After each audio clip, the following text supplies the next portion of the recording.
Destiny takes with dice in hand and hearts aflame. We craft our fates, we write our name through ancient lands, through skies untold. Every step our legend unfolds. The roll of fate is in our grasp. With every chance we rise or crash in the game of gods and men. We begin the quest again. Let's roll the dice, decide our fate. We take the risk, we face the gate. Through fire, ice, and endless skies, together legends will arise. Let's roll our story untold. With every chance we're brave and bold. Adventure calls and we'll answer true. In the game of life we push on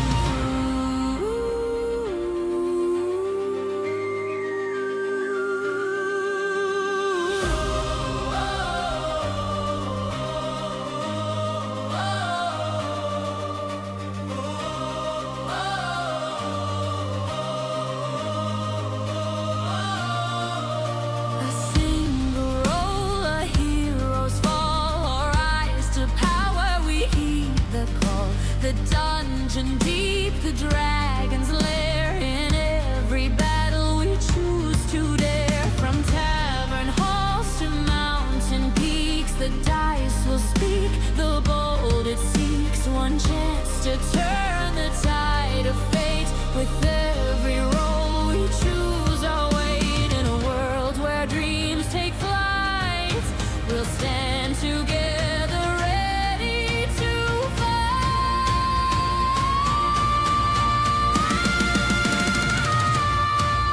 Let's roll the dice, decide our fate. We take the risk, we face the gate. Through fire, ice, and endless skies, together legends will arise. Let's roll our story untold. With every chance we're brave and bold. Adventure calls and we'll answer true. In the game of life we push on through. Roll the dice, through darkness we rise, it's the unknown. Every number tells a story all our own. Roll the dice, heroes we shape. With power in hand, with courage and fortune we make our stand. Let's roll the dice, decide our fate. We take the chance, we storm the gate. Through storm and shadow we will rise. Together legends in the skies. Let's roll, our journey's just begun. Through every trial we stand as one. Adventure calls and we answer true. In the game of life we roll on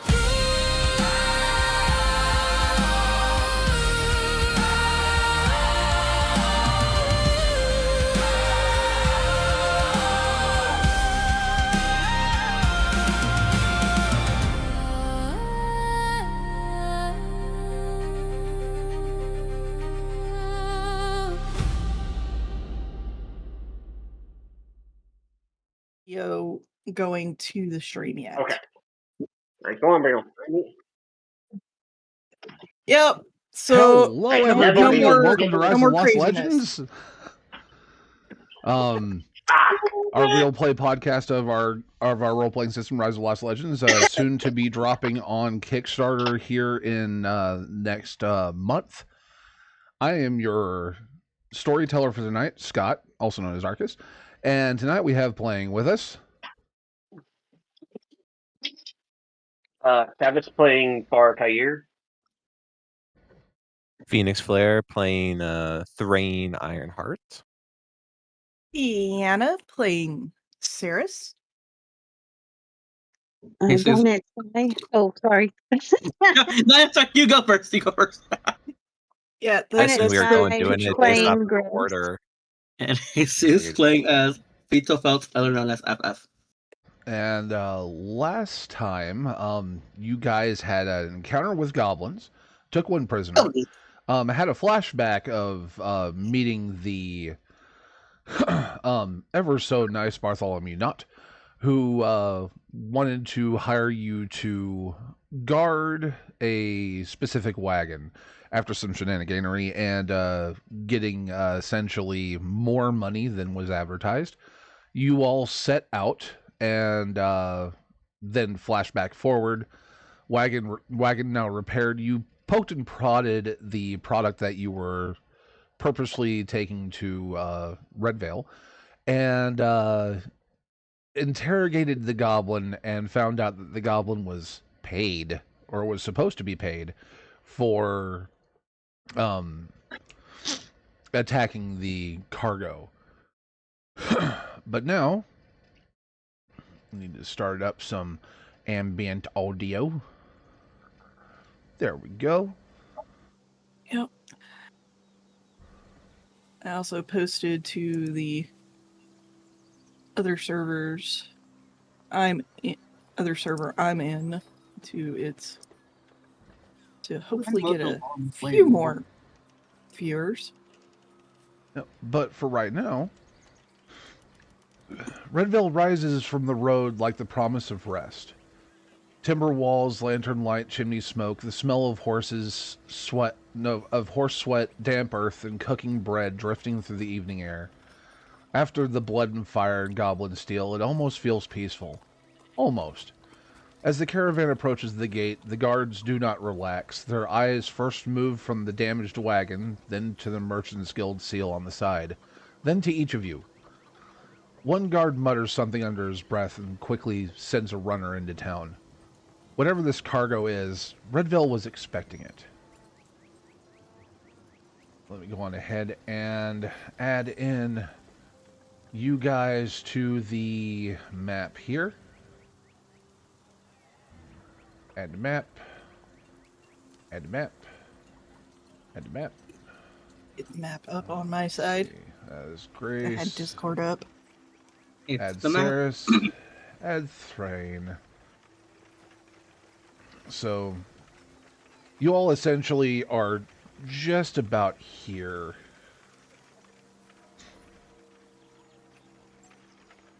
We. It's a good sized town.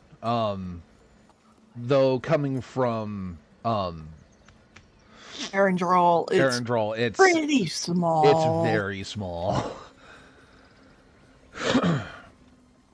So, I think my character's been here once before, and that was over 2 years ago. yep. No. Shortly after being let in and entering past the gate, so you're now, here where your characters are seen. Oh, it's behind my marker. Or behind my character icon. Let me see if I can move you guys up a little bit. It'd be up to that little river area. Yeah, I'm just gonna Or move you right guys over there. here. Because the rest of the map is Yeah, that corner in the map is hidden by is hidden by my head. So your avatar. anyway, but shortly Yeah, after I'm watching the stream at the same time. Yep, shortly after entering the gates, a female individual, light gray-green skin, with rather long pointed ears, dark hair, and very broad shoulders, wearing worn mail, approaches you. Her eyes tired, and her posture someone who has not had a calm week in years. Her armor is clean but old, sword practical, not ceremonial. She looks at the damaged wagon and then at your party. Is this the Knot caravan?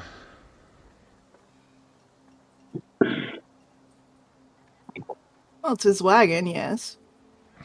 He hops off the wagon and goes, yes, we've had a little bit of trouble on the road. She pulls out a small like almost like a notepad, flips through a few pages and goes, "Well, you're late, judging by the state of the wagon. Late is the least interesting part."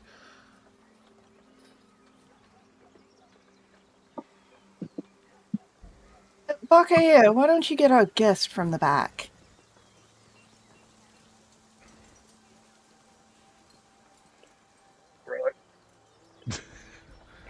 So reach into the I assume we have the goblin like hogtied or something.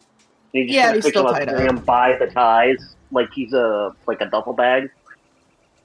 He just carries him over. One of the only ones that survived. Goblins this The close to encounter. Redvale. That's bold. Said they were going to be paid. That's worse. Yeah. They specifically targeted us. Why? The cargo. It must be important then. Don't know why, other than the fact that it eats magic. That Which, in my opinion, means it should be destroyed, but whatever. well, then you need to be careful who hears that. Still, Yeah, the What do you recipients want me to might do with not the like that 15? opinion, Bakaya. well, regardless, guild cargo goes to the Redvale storehouse, not the town hall. That's not my decision. She then waves the rest of you onward towards the storehouse that is a little. It's not attached to the town hall. It's just a little bit off the town hall.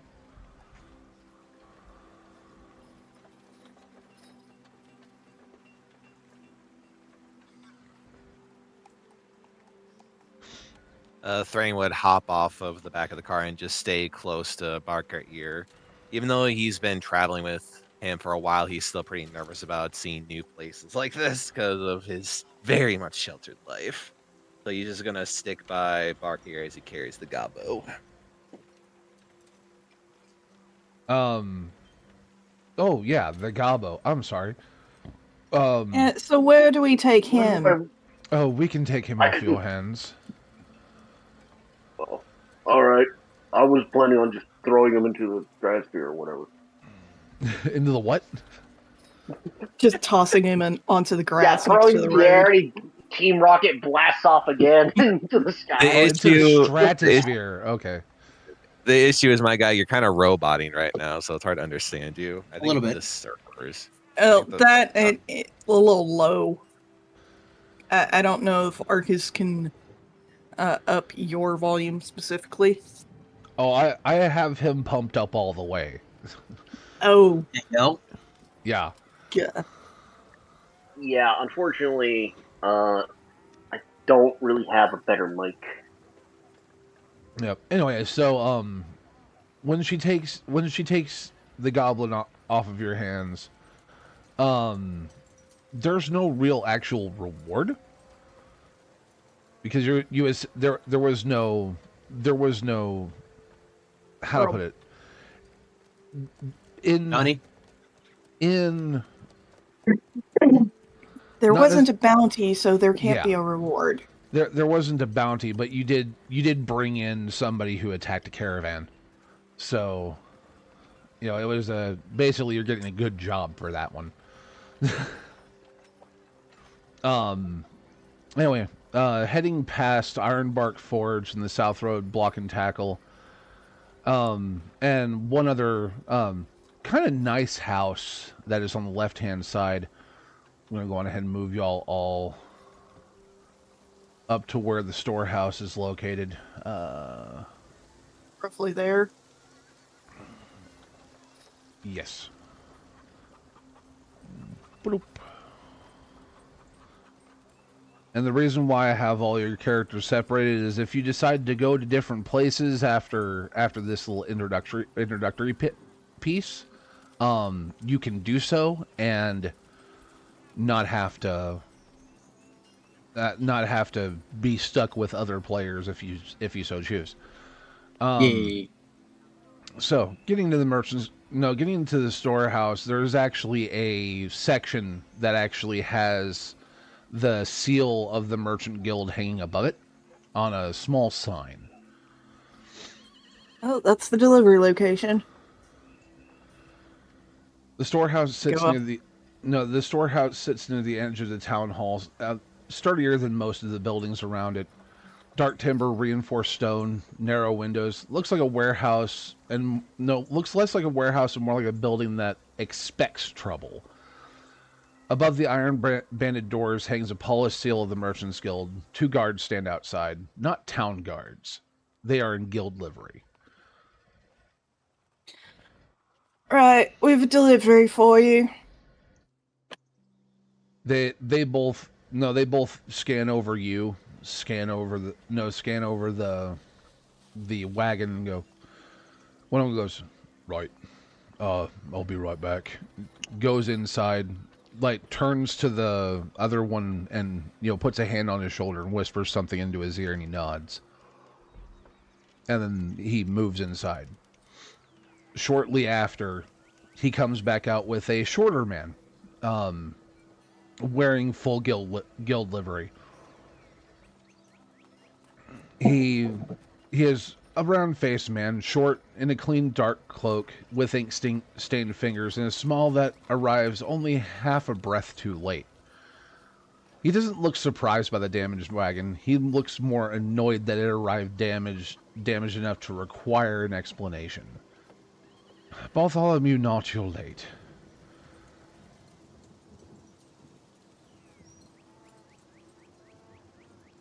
Well, I wasn't expecting to be attacked on the road, but that's why I hired these people. He looks over the rest of you with a not cold, but more inquisitive gaze. And Mercenary guild contract. They're with me. he looks back at Bartholomew and goes, and these are? And The Bartholomew, reason why he got here alive. yeah. He studies you.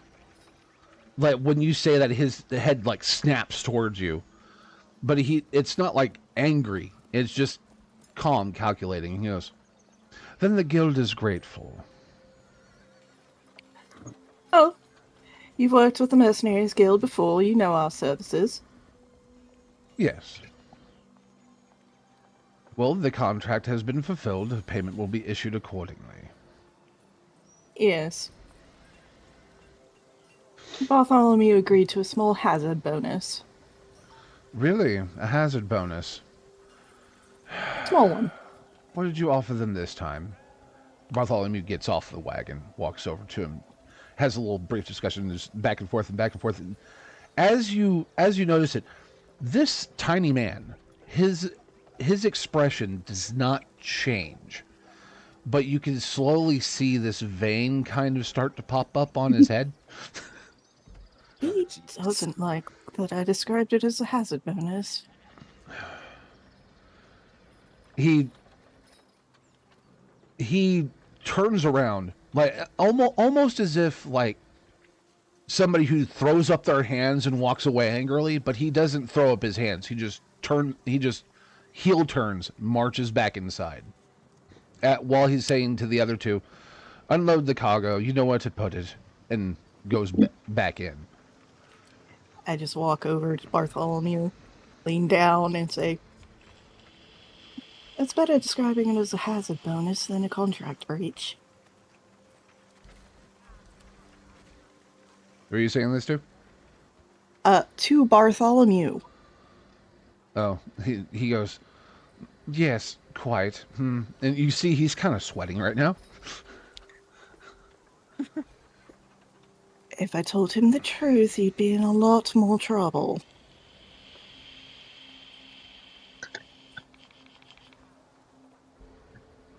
Shortly after, by the by, I don't know if you guys had changed it yourselves or not. I need to know.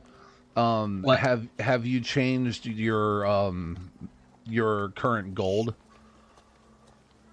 I have not changed it. No. Okay. I changed mine so that it was updated to the half pay. Yeah, include That the got plus at the 15. Yeah. Okay. Like, Fido, what I about did you? not. I think so. Okay. Grace, I have not, as far as I know. I have Alright. not. You have not? Okay. So I'll go on ahead and add the 15 current. And that was, let's see, that was Barkair, I believe, yes. And Barcarrier, Grace, Vito, and Grace. Drain. Oh, I Yeah, had there you go. 15 to start with before we started the game. Yeah. I had Right. like 30 to start with. Now you have How do 30 I have 45? Oh, okay. because you just got 15. I had 15 earlier. I see. I see. I see. Okay, Um, then so actually, for the heck of it, because I think I know what happened. There we go. All right, so back to what's going on.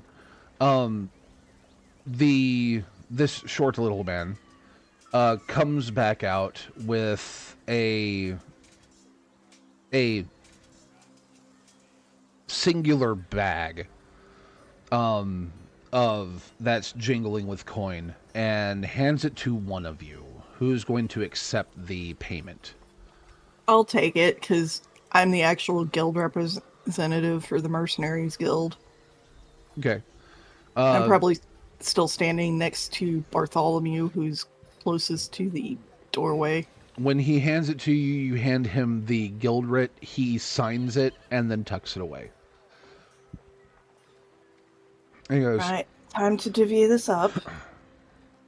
"Thank you for the delivery." And then he grabs Bartholomew by the elbow, turns him, and takes him inside. Rip. Well, he's gonna get yelled at. Good luck, Bartholomew. He looks back over his shoulder like, "Help me." I did all I Did we- could, Thea. Do we want to know what's inside the box? Never really knew what happened to them after that. Did we do something wrong with what? No, dear. We did something very right. Do we want to know what's inside the box? The box is currently being carried inside by those two guards. I thought we already knew what was inside it because, well, not directly. We have a rough idea of the shape of it and what one thing it does. Right. Time to divvy up this gold. Why don't we go into the town hall and sit down, discuss things? Because Bartholomew will be in a lot of trouble if you guys say anything contradicting what I did. And I mean a lot more than he's already in. Okay.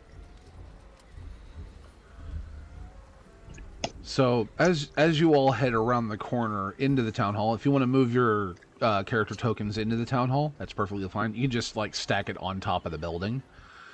Yeah. I claim the roof. I claim the roof. Yeah, roughly. So Am I even big enough to fit? Am I small enough to fit in this building? You had to duck to go through the doorway, you have to but duck to go through the doorway. But the ceiling's tall enough for you to fit. Yeah, but You there's end up sitting next to one of the few tables inside. yeah, but there is hustle and bustle outside. But as you enter the town hall, it is a lot more muted. Nice, calm place. There do seem to be a few tables, but this mainly is an area where announcements would usually be made. This is also kind of like their event center. Yeah, that's why there's a few tables. Yeah, anytime that there's like a large banquet or anything like that, it happens here. Right. Looks like the chairs aren't quite sturdy enough for you, Barkay. Do you mind sitting on the floor next to this table? Fine, if I have to. I guess. Uh, Parker will go ahead and sit on the floor, but because he's so tall, he's like not a normal height with everyone who's sitting. Yeah, he's like chest height with the top of the table. yeah. Um. So I spread out the gold, Okay. Well, start counting and dividing it. each of you get an additional 15. Yep. And just to make sure that everybody is on an even playing field, I brought Grace's up to what everybody had after the first initial 15. Oh, okay. Fair So, enough. Fair So enough. add 15 to this? yes. Yep. Okay. Oh.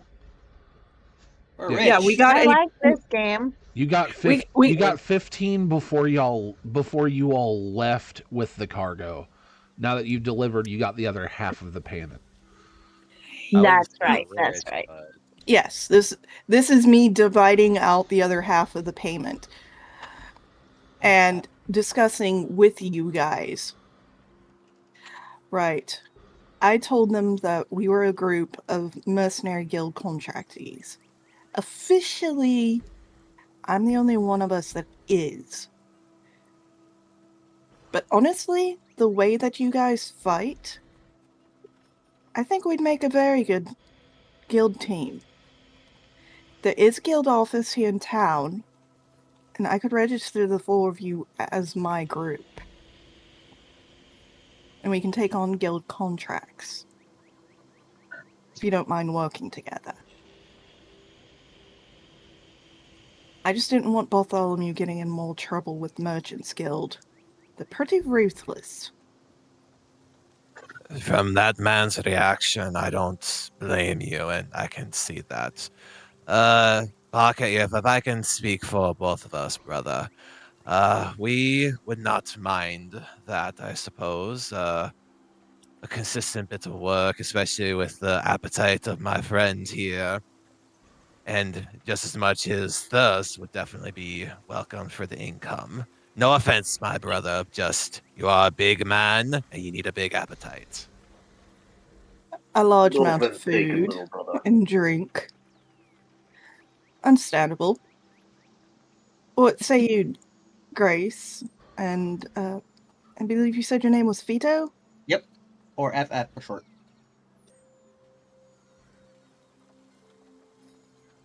I'll stick to Vito. Trying to remember something. Hold on, what was it?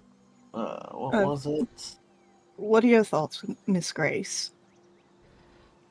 I've never been a part of a group before. Oh, So you're good with a sword. Scarily good, if I can add to that. Yes, bit scary. Scare's a good thing in the Mercenaries Guild. okay. All right. We can head over to the guild hall. We'll get the four of you registered officially and make a truth out of the half-truth I told the Merchants Guild. Okay. Saris, this is a Yes. rather easy one. Can you go on ahead and give me a quick history check? Quick history check, because it's been a couple years since the last time my character's been here. To a certain extent.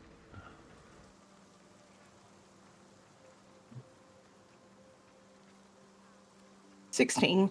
16? Okay. The difficulty on that was 10.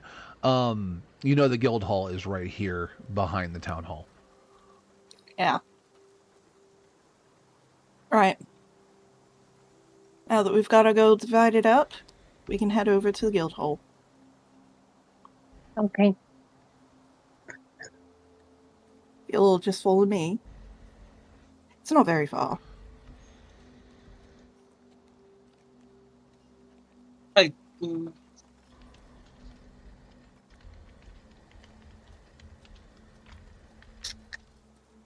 And we all head out.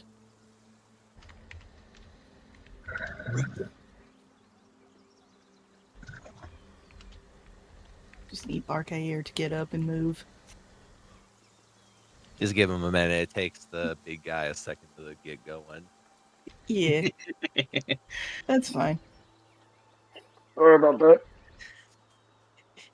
My legs went a little numb from sitting. Like a pumpkin. Well, you didn't have to sit on top of your ankles. Yeah, but as you all head towards the Mercenaries Guild building, it looks, despite it being slightly larger, it looks just about the same as almost every other building in Redvale. The only difference is you actually see the Mercenaries Guild crest, which, if I remember correctly, because I don't have the notes right in front of me at the moment, but it is a pair of swords crossed, almost like they're clashing in combat on a red field, or on a red diamond field, that is in the center of the banner. It doesn't say like Mercenaries Guild. It's that that's the crest of the guild. Mostly because it's also Ceres's cloak brooch. Yes. And as you head in, Ceres, Yes. you hear a deep booming voice. Is that Ceres that I see? You look over and see an individual that you've worked with a couple times, a full-blooded orc named Barosh. His gigantic, almost looks like it's made out of a small tree, club that he uses for what he calls beshin, slung on his back. He's standing only about a foot and a half shorter than Barkayer himself. Hey, big guy, I found someone bigger than you. Hey? He looks over and sees Barkayer and he goes, yeah, he looks like you would be good at arm wrestling. You good at arm wrestling? I like me a good arm wrestling. I'm good at all wrestling. All wrestling? What kind of, that's a good looking club. Is that made of, ironwood tree root? That looks like good stuff. He pulls it off of his back, and you can see that even though it does look like, it's just basically picked up a small tree, you do see that it's actually been hand carved. It is roughly 5 3/4 long, and flared towards the end, and has a whole bunch of metal studs that have been beaten into the wood roughly. The only way I can patterning to the studs. Yeah, the only way I can describe it is he has made a very, very crude crap. Now that I'm thinking about the actual thing, kanabo, a very crude kanabo, which is basically a great club. I don't know what wood it's made from. I just pick it up and whack-a-mole with it, and it works. So I just put metal in it, and it makes a bunkin' even better. That's a good way to go about it. And I draw my great axe. I actually forged this myself. Ooh, it's a shiny. And best part is, it's really good at cleaving. I like watching my foes bleed when I cut them with it. Ooh. He seems to kind of really, like, there's this weird bro connection that's starting to form between you two. All right, girl. You two have a nice chat. I've got to register. This is gonna take a while. Yeah, why don't the 4 of us go over to counter? Get us all ready. get you guys registered. While they do stupid, tiny people things, let's go over to the table. I want to arm wrestle you. You seem strong, man. All right, let's arm wrestle. I'm down. So Don't they're now. Brother, brother, don't hurt him too bad. I don't want to wear myself out having to heal him, please. Don't worry, little brother. I'll take care of it. It's fine. And he Yes, just don't starts to break his pull up. arm. Last time that happened, it was very unpleasant. He was quite whiny. It was only once, and it was against a bear. They both sit down at the table. Lost against the bear. It wasn't a bear. It was Benin. He's a bear man. Ooh, bear man. To be fair, Braca here has actually fought bears before just for fun when we were out in the forest, bored out of our minds while we were resting.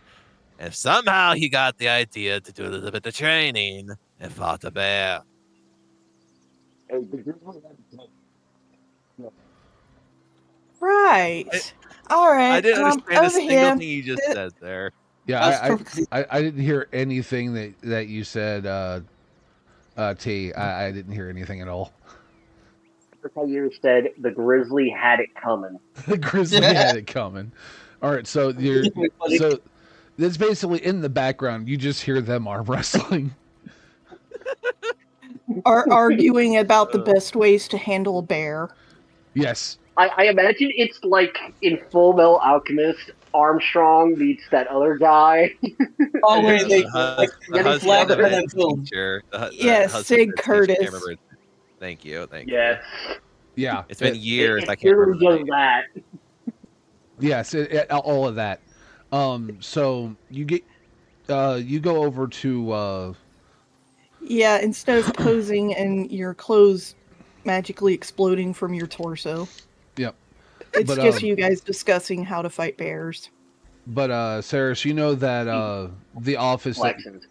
that you want to go into is down the hall at the very end towards the left. Right, this way, guys. As you're walking through, you actually do pass like the door is open slightly, but you do pass by a what was it? Almost like a small armory, with spare gear.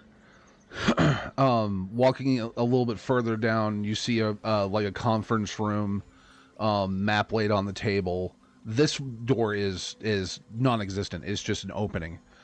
Maps and charts all over the place, and then getting further down the hall on the left-hand side, you see an office with a broad-shouldered man.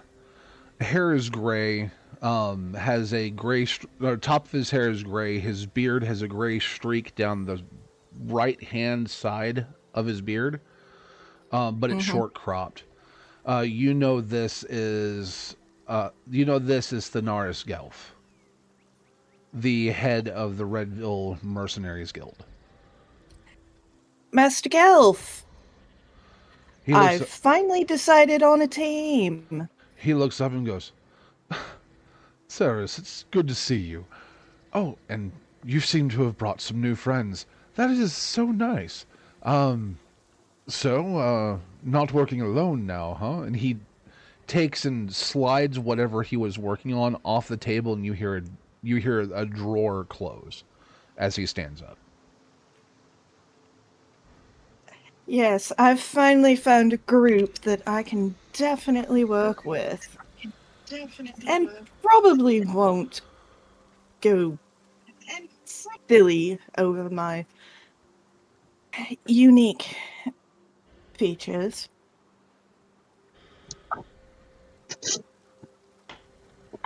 Well, in all honesty, those unique features is what have kept you alive. If I'm guessing at what you're hinting at. Mostly the wings and the ears. Oh, I thought you were talking about the everyone got turned into potted plants for a short time. Wait, That was what? an accident. What is this about potted plants and people? What? Accidentally turned a few bandits into potted plants once. What kind? Huh. And then as you say that, Yeah. it looks like Thrain just starts thinking for a moment to himself, like rubbing his chin, and then immediately pulls out a very worn journal from his pack and starts making a few notes at the very end of the book, as if he's Um, getting some ideas. As I'm not entirely sure what one of them was, but two of them were bromeliads. in the background, you hear the sound of a heavy thud of knuckles on table, and Oh, you hear lordy. a small cheer from the outer room as you hear Barrow say, "Again, this is great." Oh, lordy. Should there be some athletics checks to see who wins this? Well, I mean, if you want to. Uh-oh. Yeah, sure, why not? Because it sounded like Barca Year's the one that won.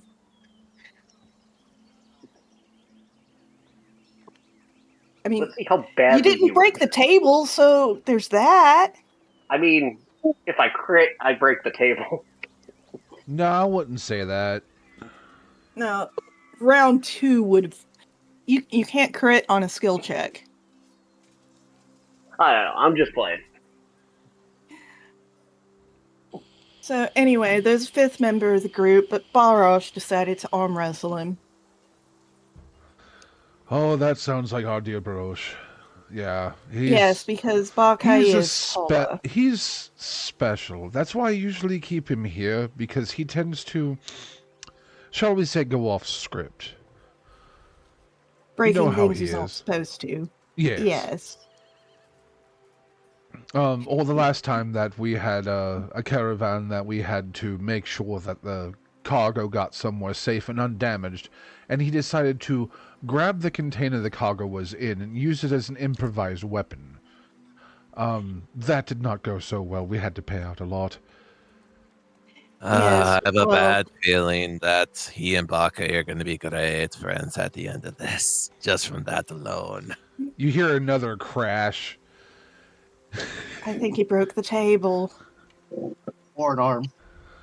No, I'll table. mend it either way. They look out there. It's Fixing just, tables we're now just. isn't They look so outside. bad. We're now just bare knuckle boxing each other and having the time of our life. Oh no, you're not bare knuckle boxing. The next thing he says, "Oh well, wood tables don't work anymore. Let's go on the floor. It's made of stone." AKA laying down on the Start floor. wrestling, cracking the pavement. Oh, lordy. Yeah. Oh yeah, and Barkair, what's funny is like when y'all get down onto the floor, like laying on your stomachs to arm wrestle, he's got his feet up behind him, waving them in the air like a child. Yeah, that's Barash doing it. He's enjoying this way too much, even though he is losing. He's enjoying. Yeah, he switched arms. He's enjoying what he sees as a great challenge. I'm glad he's having a good time. Oh yeah, he's having the time of his life.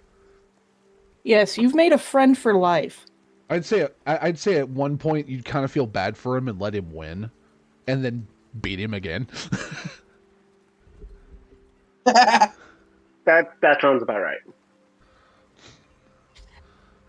So he pulls out a piece, or Thanaris pulls out a piece of another piece of parchment. He goes, "Well, I guess we need to make this formalized. I don't seem to have any of you on guild records, so." He Yeah, I sort of fudged a smidgen with the Merchants Guild. Bartholomew Knott, the one who filed the guild contract, went a smidge off script. So, I told the local guild master that the group was already registered with the guild. Our guild. Did you have him pay the idiot tax? I doubled it. Good. Maybe it'll teach him not to try to screw over our contracts again. Yes, Because this is well, the fourth he's time going to be he's in done it. enough trouble without the Merchants Guild knowing that non-contracted mercenaries were hired, breaching a guild contract, But breaching a contract. regardless, and he finishes filling out this one piece of paper, mainly his own signatures, and then he slides it across the table at you and he goes, just a formality, and also, and he reaches into his into another portion of his desk. By the way, he's still standing. He's just reaching down, grabbing. And he pulls out 4 other pieces of parchment, all pre-filled, and he hands one to each of you and goes, and this one can go to the gentleman that is currently entertaining Baros, which, by the way, thank you. He was annoying me all day. I'm just Rain, you glad take someone this one. I'm just glad someone can keep up with Balkaia in some way. Well, I'm So glad it's somebody can entertainment for keep up both with of them. Baros, because he's not the brightest, but he is very much the strongest in this area. So having someone Insert the that can sound of another table breaking. I think somebody kicked a table. I would assume Balkair would be totally fine if Thring would fill out the info for him while he's busy with this, or would he rather write it out himself? Just curious. when you ask him, Bar would be okay with Thrain doing that because well, the he thing lets Thrain handle all that stuff. the thing The is smart stuff. Thanaris, when you ask him that, Thanaris goes, well, it has to be signed by the individual with their signature. So, I apologize, Or but their mark. he would have to be here for this. But Sarah, if you can go on ahead and collect him, that would be wonderful. Right. As the rest of you, you can go on I'll ahead and handle fill out yours. Barash. It's basically a whole bunch of on this sheet of paper. It's basically a whole bunch of I hereby uphold to the tenets of the guild. Gold is gold, no matter who it's coming from. Just basically all the jargon of you are now signing up to be a mercenary. There are dangers in being a mercenary. Do you have any conditions? Are you pregnant? Da da da da da. And then at the very bottom it says, I hereby uphold to the conditions and terms within this contract, and violation of this contract would mean exile from the guild, and yada yada yada. But it basically just says, don't screw over your client. Don't screw over the guild. yeah, don't screw over the guild. But it does have a clause of, if somebody offers you more money, allegiances flow with the gold. Oh. What's the name of this guild again? Mercenaries Guild. Yep, it is just the Mercenaries Guild. It just says Redvale chapter at the top. Sarah, as you walk into the main room, there is now a crowd that has gathered around Barkair and Barosh. And as you kind of push through said small crowd, you see that Barosh is getting up from a table that has been smashed in half, going, "Again, that was fun." Barash, guild business needs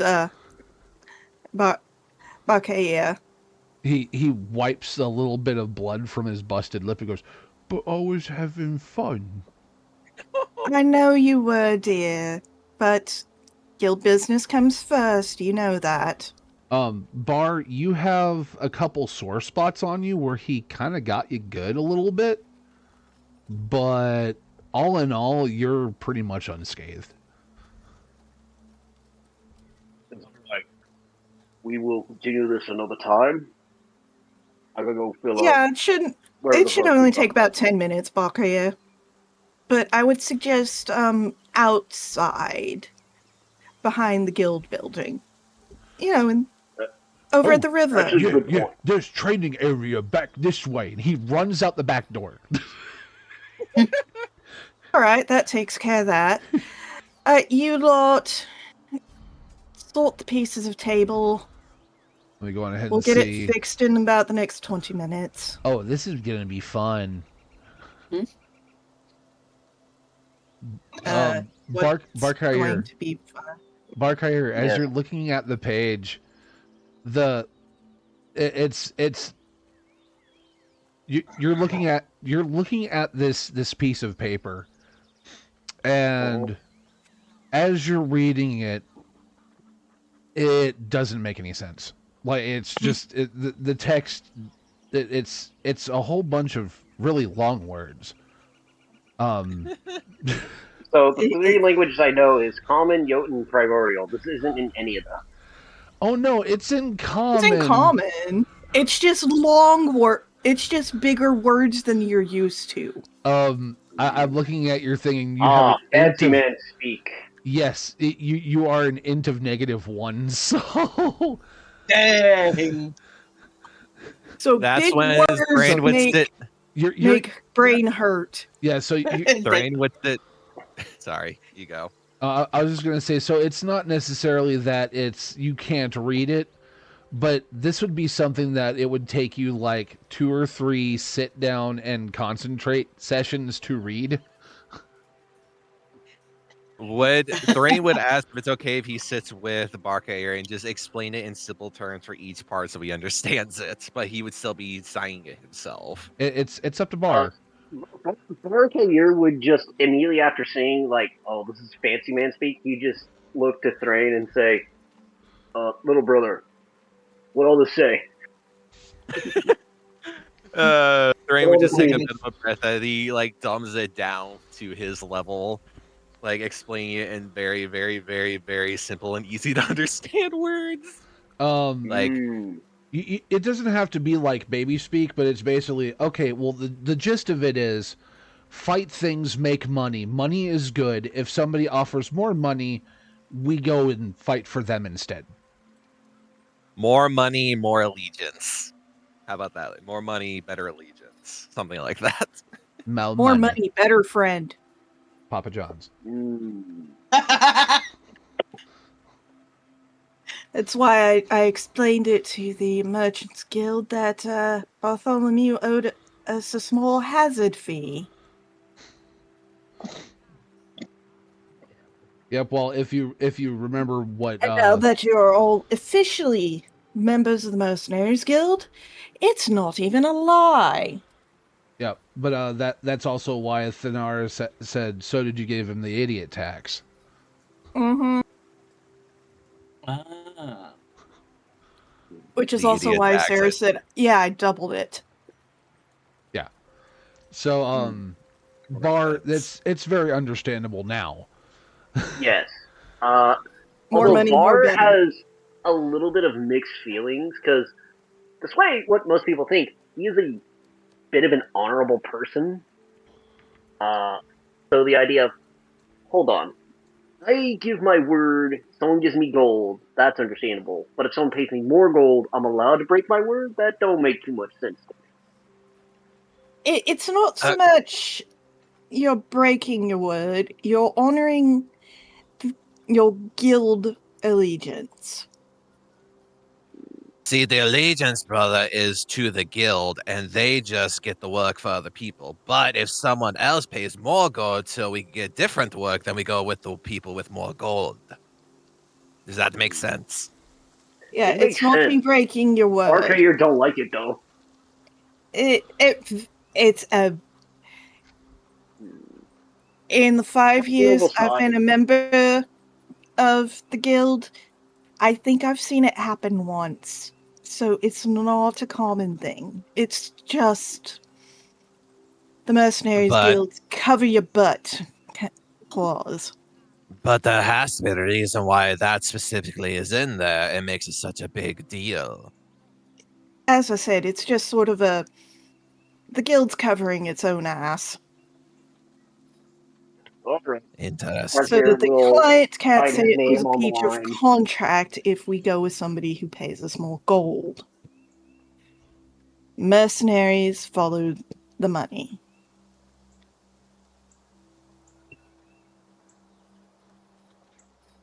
So, Barkair, with this It's piece of more paper the in your big, thick formalization of hands, standard operating Bar procedures. Carrier will immediately just go ahead and sign it. okay. Turned back Right. in. Yeah. Turned back Yeah, into. he's the last one to turn it over Yep, to turned back Master into Gelf. Thanaris Gelf.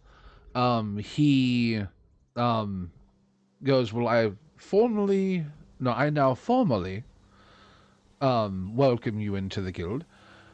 And he reaches into a small pouch at his waist and pulls out four more of the insignias that you see on Himself and Saris. himself and Sarah's, yeah. His looks a little bit more decorated than hers, though, and hands them to Oh, that's each of because you. he's a guild master. Yep, and hands them to each of you. You just have to wear it somewhere on your person. I'm just using it as a cloak brooch. It doesn't even have to be openly displayed. It just has to be on you. Does this ring match the one that I've found? It's not a ring, it's a brooch. Yeah, Oh, okay, never mind. yeah, this is a brooch, but no, it does not match the seal that is on the ring. Okay. But the thing Thrain will that do the does same match the thing, seal that is on the ring was those men that had accepted that delivery, though. Cargo. Oh, Thrain will do the same thing. He'll just use it as a way to keep his cloak on, like his little hooded cloak on him. Yeah, I it's a just put slightly the- nicer brooch than the one you had. So I you're just like, put the oh, I'll Exactly. just- brooch on my little bag that I have on me. Okay. Bar will just, pin it to some of the hide on his chest. I thought you were going to say, I just put it in my ear like an earring because I'm bad like that. I mean, Oh, it's I can small enough Usually that I'll it stick on would the work pommel as of an my earring. great axe. I'll stick on the pommel of my great axe. So anytime I pommel someone, it stamps Stamps. the logo into their head. Sure. Damn. What about you, Grace? All right, so yeah, I'll attach it to like the front flap of my pouch. If it's heavy enough, it can help keep it closed. Yeah, it's yeah. semi lightweight, but it's heavy enough to hold down fabric. It's a thin Okay. piece of steel. Okay. Well, actually, And it's that made way of it'll- brass. It's not made of steel. It's made of brass. That yeah, and it seems to have a slightly waxy coating on it, and which feels kind of odd to you. Like it's metal. Yeah, Why does it feel waxy? Yep, it shows the cross swords on a diamond. The brooch is actually diamond shaped. Okay. Yeah, it's just a little rounder than the guild flag Yeah, because the points. Yeah. So, you all have now formally been admitted into the Mercenaries Guild. Welcome, guildies. So what are you doing now? You have Redvale to explore, questions to ask, things to do. I will go honor my word, have one last wrestling match outside with the orc. Then I'll go with Thrain to wherever we need to. Okay. You don't need to roll for anything. I will say that you handily win. I Zangief suplex him into the ground, which finally knocks him out. Oh, right before he goes unconscious, he goes, "This was best day of life."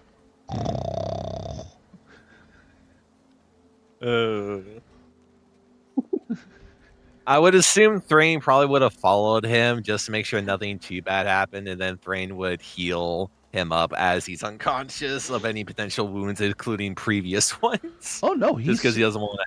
he seems to be just fine. He's sleeping it off. I mean, you can see he's got a I few told you I was darker careful. spots on his arms, like, and a couple small scratches on his elbows. But you're pretty sure that was from the the flagstones inside the guild hall. Yep, Not Barkayer. But Barkayer, you do notice that he was a lot more, how shall we say this, less fragile than others that you have arm wrestled and wrestled with in the past. He's a big orc. In fact, he probably has Jotunkin in him somewhere. But yeah, good. I mean, good fight. Classic barbarian. Barosh did say his great-grandfather on his mum's side was a lot taller than him.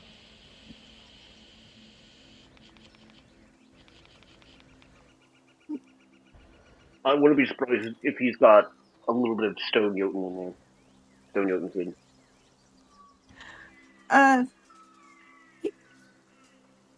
He's just laying there passed out with a big dumb smile on his face.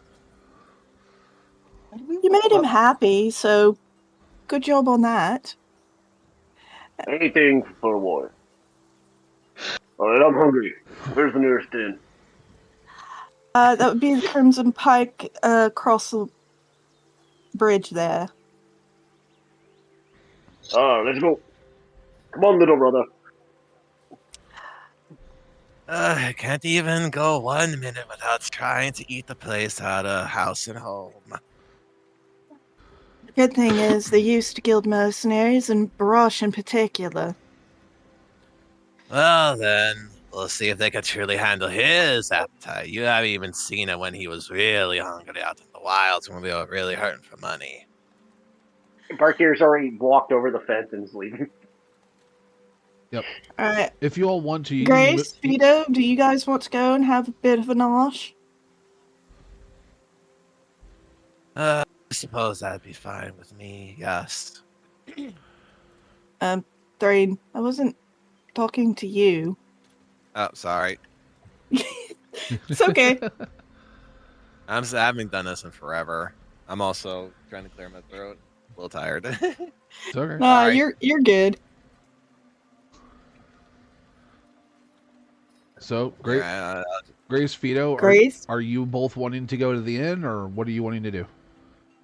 I kind of want to check Ceres it is out. willing to play tour guide if you don't want to go eat. The forge, maybe. You want to go to the forge? Immediately trying to upgrade your stuff. No, just to check out the forge, remember? No, I don't remember. No, I don't remember. What? Oh, yeah. You should know. It's in my background. Your background, your family was an apothecary. No, not that one. The friend. Oh, yeah, His bestie from... His bestie from his hometown. Yeah. Yeah. By the way, you are not in your hometown. Your hometown is actually further west towards Greymore. Yeah, I just like checking out forges when I get a chance. Yeah. No, that's understandable. What about you, Grace? What do you want to do? Well, I saw a sign that said Shrine of the Five. What is that? That is the local religious bit.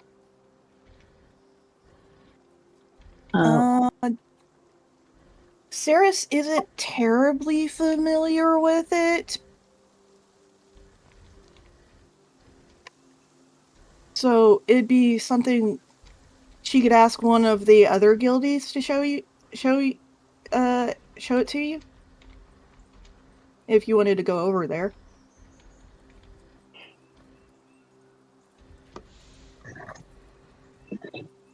Nah, it's all right. I'll go with the little guy. He wanted to go to the forge. So, He's not that little. yeah, Fido's not is a bit taller than Thrain. That's true, but Yeah. he's still smaller than me. That's because you're tall. True. Yeah, she happens to be a rather tall woman. Let's see. If we go in order of height, it's Barkair, Grace, Ceres, Grace. Fido, and then Thrain. Yeah. Actually, when Barkair hears there's a forge, he kind of pats his pockets and his pouches. Realizes, Thrain, I think in the battle I lost my smithing tools. We might need to stop at the forge and get some. Lost your what? His smithing tools. Smithing tools. How could you have lost them in the brawl? I swear, if your head wasn't I'm talking attached about to when you. we fought the goblins after the card Oh. exploded. I mean, that's a reasonable excuse this time. Not wrong. Even I was dazed for a minute after that. I don't even know where. I want to know where they got those damn explosives. Now the question is, which forge do you want to go to? The Red Anvil or the Ironbark? There's two forges. There's one by the inn, and there's the one that we passed on the way. I'd look at Way Sierra in. and ask her, which one do you recommend checking out first? Ceres? Yes. You would know this without a history check because you remember these two. The Ironbark Forge is mainly do stuff for the South Road Stock and Tackle. So they do like ferrying, plows, like tools, while the Red Anvil Arms actually deals in armor, weaponry, and other such accoutrement. Well, of the two forges, Parkaya, you might want to go to the Ironbark, because they're more likely to have the tools you want. The Red Anvil does have a small contract with Mercenaries Guild for gear. That's why part of their name is the arms, because they deal in armament and armor. Okay, I'll double back to the forge, pick up some smithing tools, then I'll meet you guys at the end. Alright. So, Grace, do you and Fido want to go over to the Red Anvil Arms? Yeah, that sounds good. Alright. Thrain, you going with Barkaya, or... Yes, just to make sure he doesn't cause any trouble. Gotta Alright. give us a little bit of a good name here. Me cause trouble? Never. Well, One of the many examples of how that's entirely not true. Trouble is your middle name. Literally. yeah, it's the apostrophe. The apostrophe means trouble. Trouble. That's funny. Alright, so It's Barkair Wig. it's this little hut right here. Alright.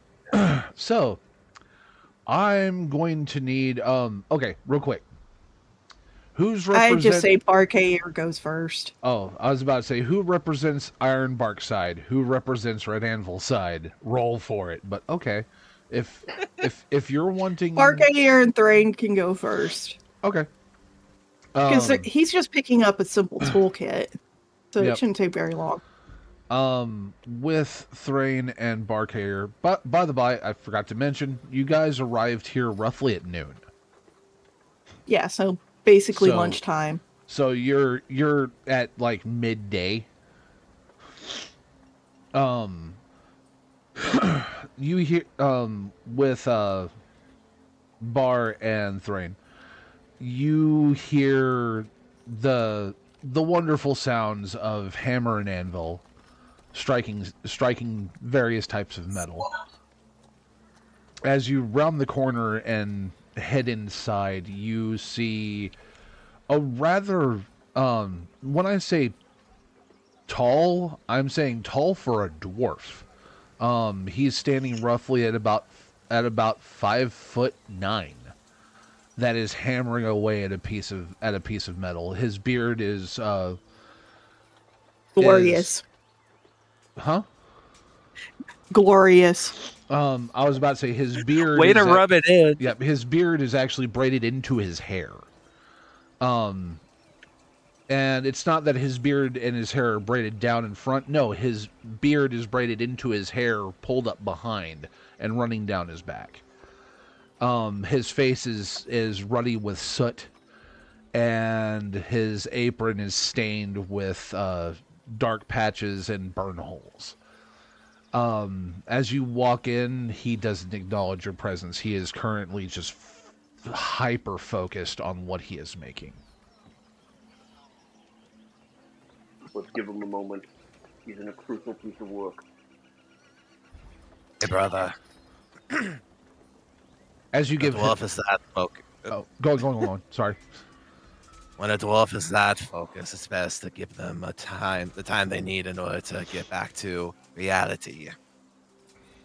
Yep. And he does a couple small bits of hammering, sets this piece back into the coals, and then just grabs onto this giant set of bellows and just is pumping the bellows until it gets to like almost white hot. And he picks up with a pair of tongs, moves it over to a trough and drops it into it. You hear the crackling and sizzling in the water as he takes and pulls these goggles off of his eyes and onto the top of his forehead. And then suddenly he notices he's not alone. Can I help you? Pardon our intrusion. Saw you working and decided to let you finish that. I am looking to obtain a set of smithing tools. Could you speak up again? You kind of faded there towards Yeah, the... if I do the deep voice, the mic just doesn't pick it up. Bartire will, in his voice, I'm looking to pick up a set of smithing tools. He goes, fellow smith. Well, let's see. What kind of smithing tools are you looking for? Delicate work or something a bit more hefty? Definitely more hefty. Usually, typically in the helping with armor, weapons. Also pick up a decent chisel and hammer for any stonemasonry or etching. I can say I have that. Hold on a tick. And he pulls the piece that, now that you see that it's no longer glowing and he's no longer hunched over it, is a horseshoe. As he takes and very quickly grabs a, like, with very practiced movement, grabs a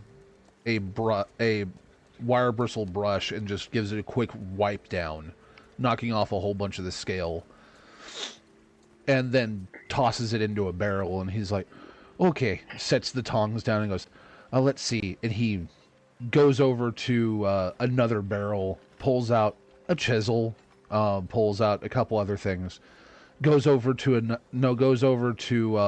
another set of, not barrels but bins this time, and picks up one piece and checks it and makes sure that it's nice and straight. Picks up another piece and checks its heft, looks back at you. Nah. Puts it back, grabs another one, checks its heft. Yeah. And he is not, it's not a thing of, you see him just grabbing something off the shelf. He is actually paying attention to you and how you stand and how you look and your size. And he looks like he's actually trying to match this to your build. Bartender appreciates that, and he just waits patiently.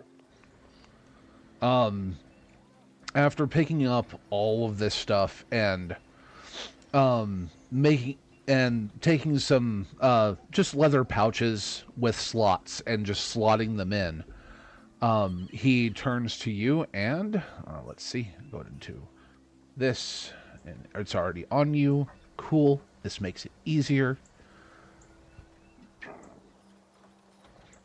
Let's see.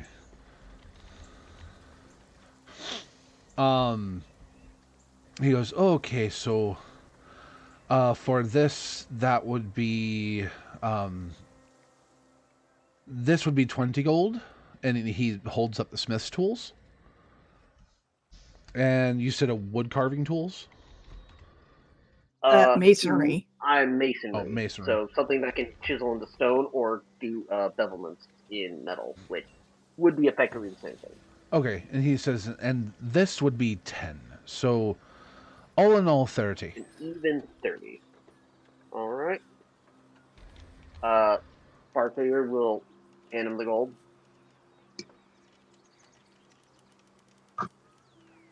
Not arguing because you recognize that he took the time and patience to put this kit together specifically for you. Okay. Yeah, you're already taking yourself down by that much, so whoop, you now have them in your inventory. All right, now I can properly make rune stuff again. Now I will let you know, or no, it's not. It wasn't told to you particularly, mainly because you couldn't really read the fine print. But with Thrain, you did read the fine print. The fine print also said that in most towns, a lot of the local forges actually give a discount for being a member of the Mercenaries Guild. Yes. So it's up to you, Thrain, if you want to bring up the discount. I guess he'll try to get his voice out there. He'll clear slow a little bit. Sir, I hate to impose anything, but we are new members of the Mercenary Guild, and if I remember correctly, in the contract we signed, it mentioned that most of the townsfolk in the shops here give a bit of a discount for members. I noticed you didn't. I'm curious why that's the case. As he fiddles with his brooch. Yeah. He goes. Yeah, my brooch is on the base of my axe, so no wonder he didn't see it. Oh, I didn't realize. I apologize. It's all right. It's no problem. I saw how you were making sure all these tools were basically fitted to my size. I appreciate that work, and that work deserves extra payment anyway. So it's all good. Yes, as one dwarf to another, it is 100% fine, my friend. I'm just trying to make sure we all follow the rules. As he's just sitting there a little nervously, trying not to make a scene and trying to sound as calm as he can be. Yes. Oh, I didn't realize that you were a dwarf. Sorry, little friend. By the way, he's saying little friend because this guy is bigger than you. Bigger in all dimensions. It's okay. I know the lack of a beard. I know it's okay, friend. As he sounds legitimately just sad at that part. Oh, don't worry. All right. It'll grow in at some point, hopefully. I mean, I'm half myself. And then, just out of curiosity, how long did it take for you to make it be like that to the point where you can have it braided into your hair?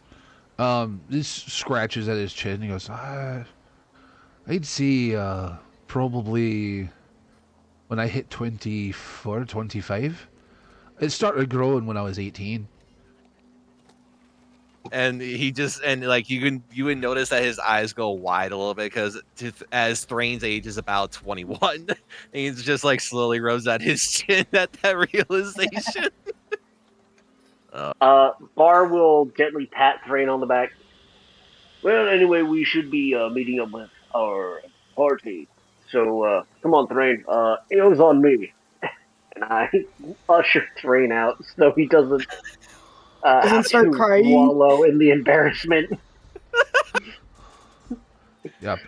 And no one asked his name. Yay! It's fine. That's DM code for I didn't have a name prepared for him. Oh, no, No. I did. I mean, Iron Bark. Yeah, that's probably the man's name or his last name. Yeah. Sir, He calls from across the river. Well, technically, Thrain he is was still standing there, ushering so I assume my Thrain character's still there. around town. No, I would have assumed you would have realized it just as we were leaving the shop, like just past the precipice of the door frame.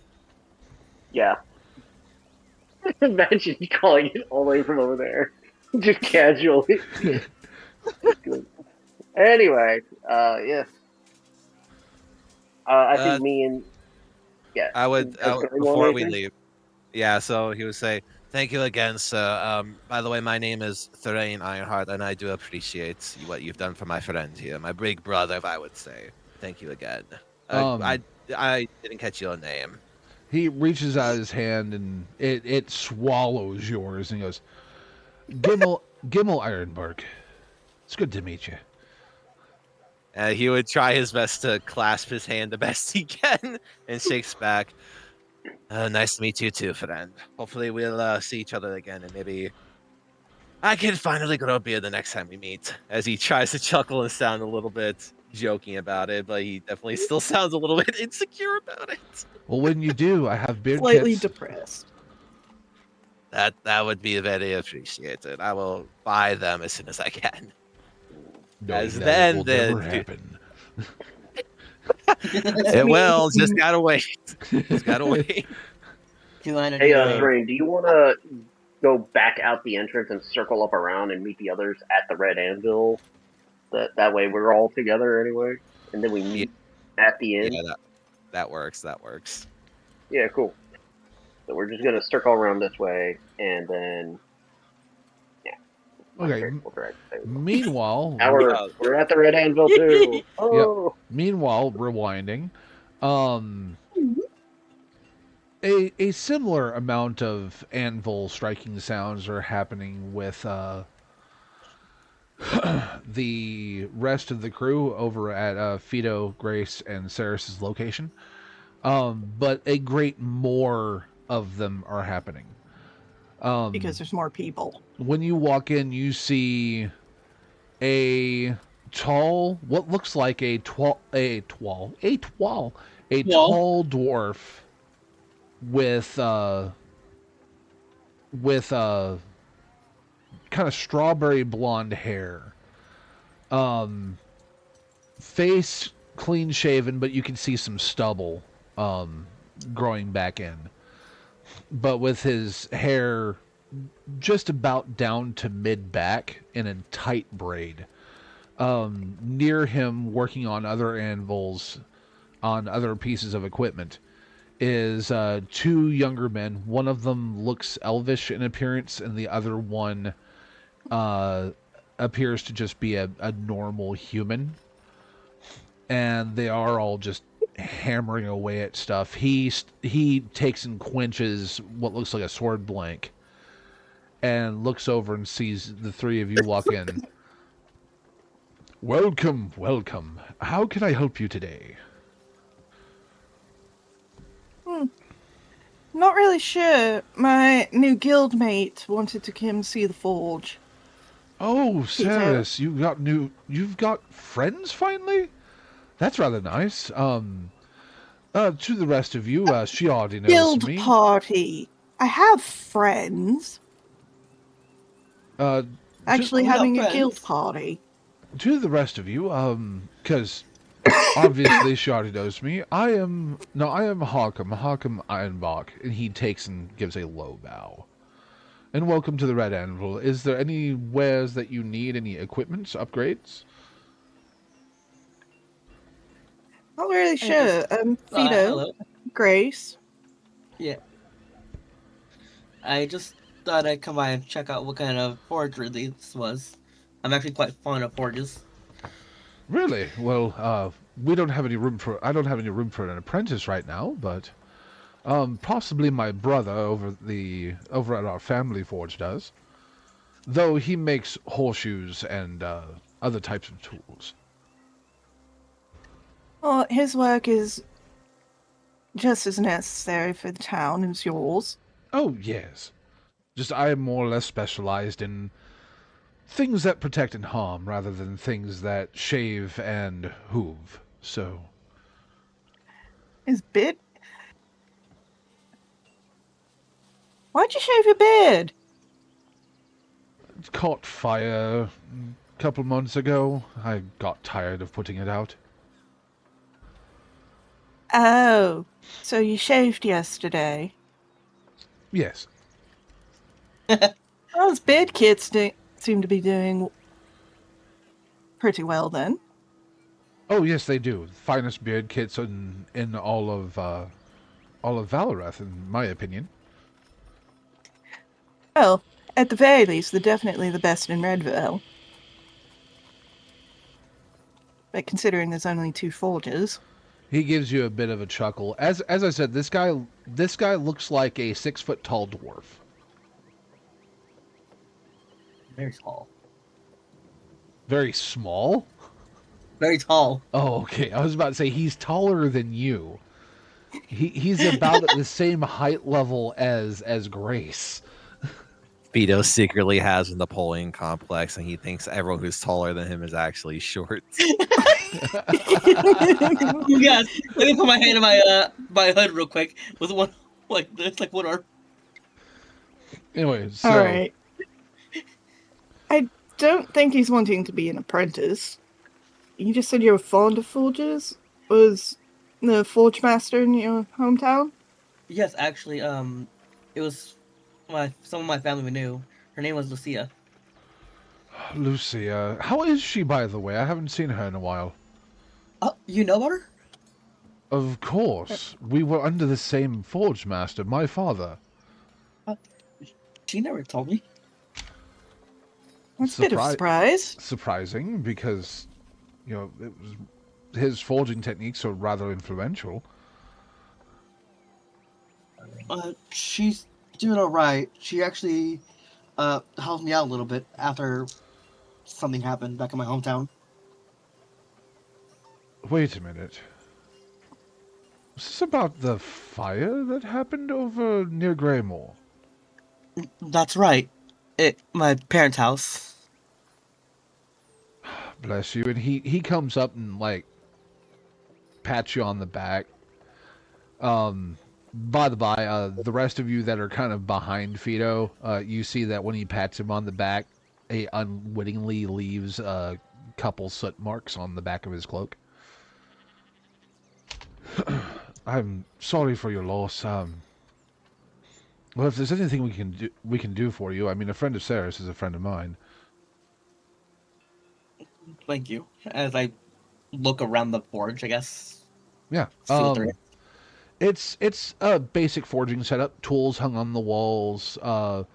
There's a large central fire that they're all pulling from, putting their pieces in and pulling from. This one has it's a single bellows, but it seems to have this like contraption in the ceiling that allows for anybody that is around it. So it has essentially 4 handles that can be pulled, and that will activate the singular bellows. That way 4 people can work on pieces individually without having to wait for somebody or push somebody out of the way to get to the bellows. Neat.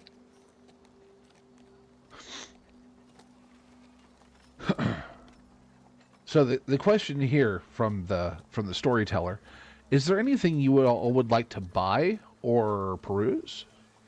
Anything in particular you're looking for? Sarah's would just like- playing tour guide, so she's not in any particular need. I would like to look at javelins. Javelins. When you bring up javelins, he goes, "Oh, we have a few." He gestures over to a barrel that has javelins laid in it. No seeable price tag is on it.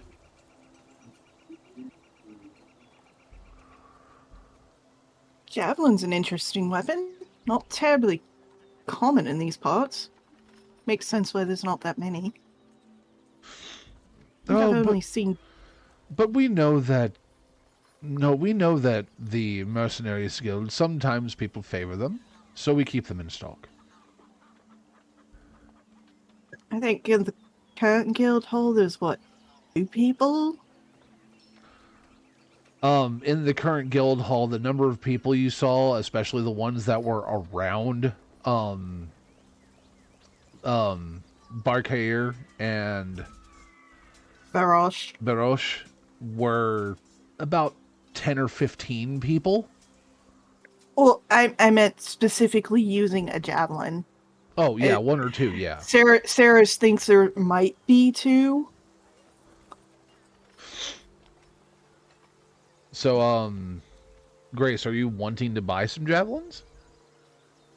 Well, I just want to see weight distribution, what the tips are made of.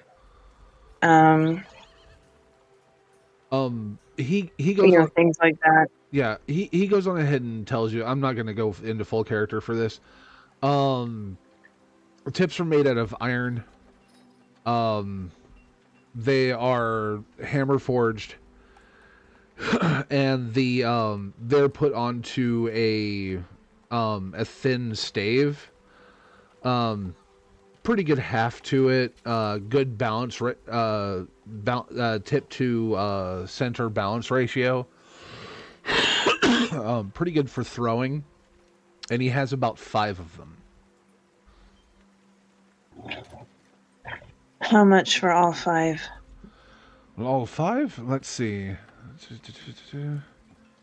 Normally that would be 2 gold and 5 silver, but since you're with Ceres, and she's with the Mercenaries Guild, we do give a guild discount. It would be all 5 for 1 gold and 2 silver. Okay, I'll take them. Okay. So 2, 3, 4, 5.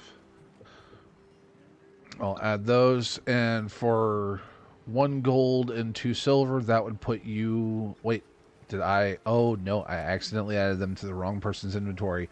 Hold on, just a moment. Yep, I just saw that. Drop. Sparkers instead. Barkair magically gets 5 javelins. Yep. And then loses them. Yep. So. Hold on, big arrows get in my back. So let's see. Let's go on ahead and get you those 5 javelins. To Grace. And let's see. So that was 1 gold, 2 silver. This would be just so that it's all calculated correctly. It's 10 silver per, so that would be 8. Okay, so you hand him 2 gold because that's basically all you had on you, and he hands you back 8 silver. Okay. And now you have 9 javelins. Good job. Well, with how hard I throw them, I usually don't get them back. Yeah, that's fine.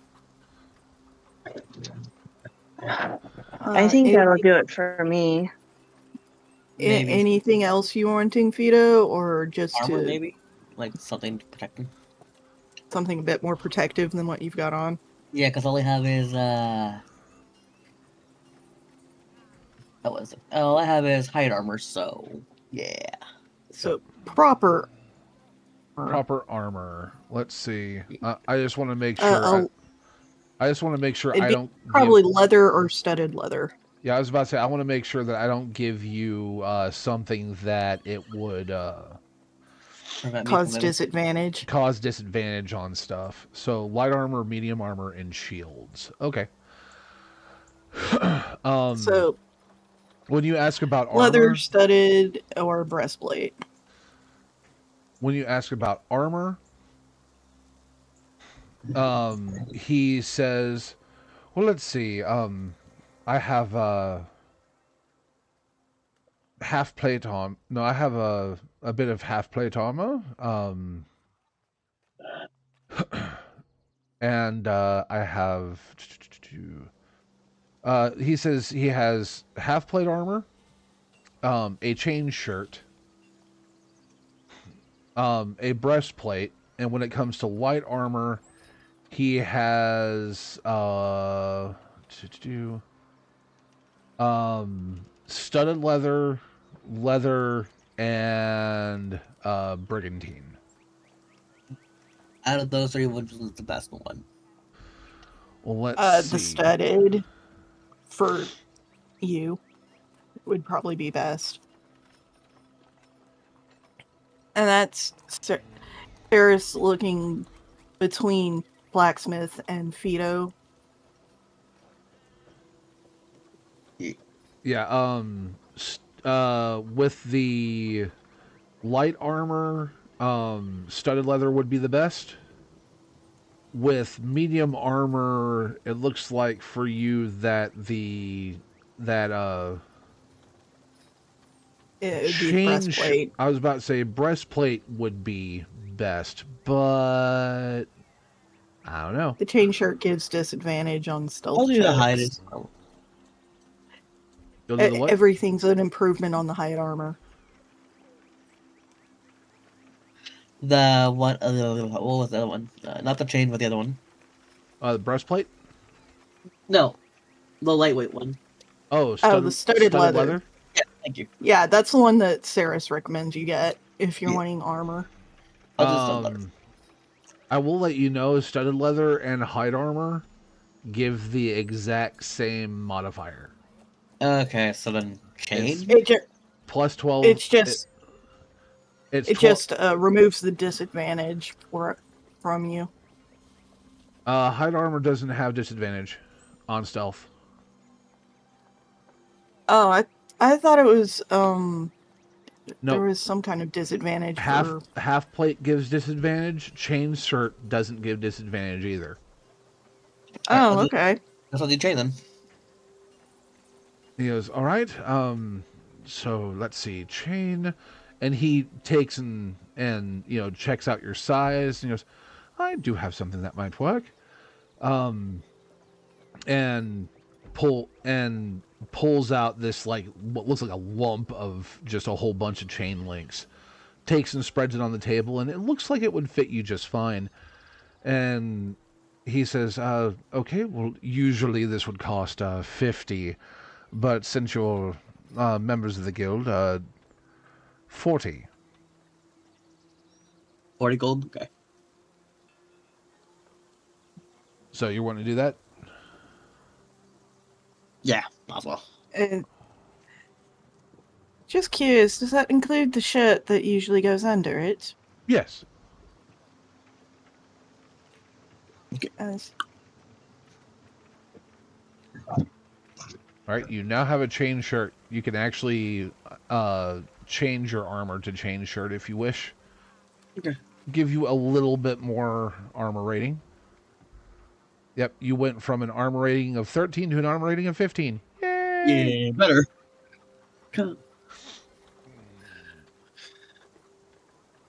all right, let's get. Hmm? Saris just starts helping him get the undershirt on, Yay. Yep. and then helps him with getting the chain shirt itself over. Yep. But after getting the chain shirt on is when Barkayer and Thrain walk in through Show the up door. at the outside of the shop. Yep. And when they both walk in, the place suddenly becomes very crowded. Alright, and with this buckle, you're all set. Thank you. Yes. And we got your Pardon H. us. Alright. A little Just crowded check in to here make sure now. none of your hair's in it. And alright, let's get your cloak back over the rest. There we go. I just All love the settled. thought of like one of the short, like the second shortest person is just getting mama or getting babied by the quote unquote leader of the group. I just find that funny. Nah, it's Saris is used to helping people put armor on, so Yeah, chain is not an easy thing to put on. Yeah, especially that's not fair. by yourself. Yeah. That's Definitely fair, not the that's first fair. time. That's So you fair. just see her. You guys are walking in, and you're seeing her helping, making sure that none of Fido's hair is caught in the shirt. That's fair. That's fair. And then she just settles the cloak and cures it with his regular brooch, since he's got the guild brooch on his Bag. bag. All right, all settled. None of you has been caught in it. That's good. Yep. With Thrain and Bar, you have to take a double take, other than his hair being a different color and that he has stubble instead of a full beard. He looks shockingly like the guy that was at the Ironbark Forge. It's like you can definitely see the family resemblance. Resistance.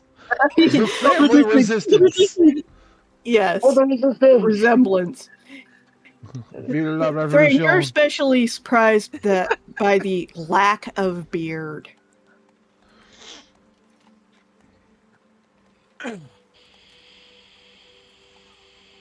Okay. Well, I was not expecting that. I What? assume the guy down there is your brother, right? Oh, you must have been over at... No. You must have seen my brother Gimel over at the Ironbark. I am Hawkham Ironbark. We do the arms for the town guard and anybody who wishes to buy. And mostly the Mercenaries Guild. Yep, and you see two apprentices that are just, working on more pieces of equipment. One of them seems to be hammering out a helmet. On a very specialized anvil. I was looking to procure a hand axe. Oh, hand axes. Right, let's see. Let me make sure I'm on Barkayer's page. I am.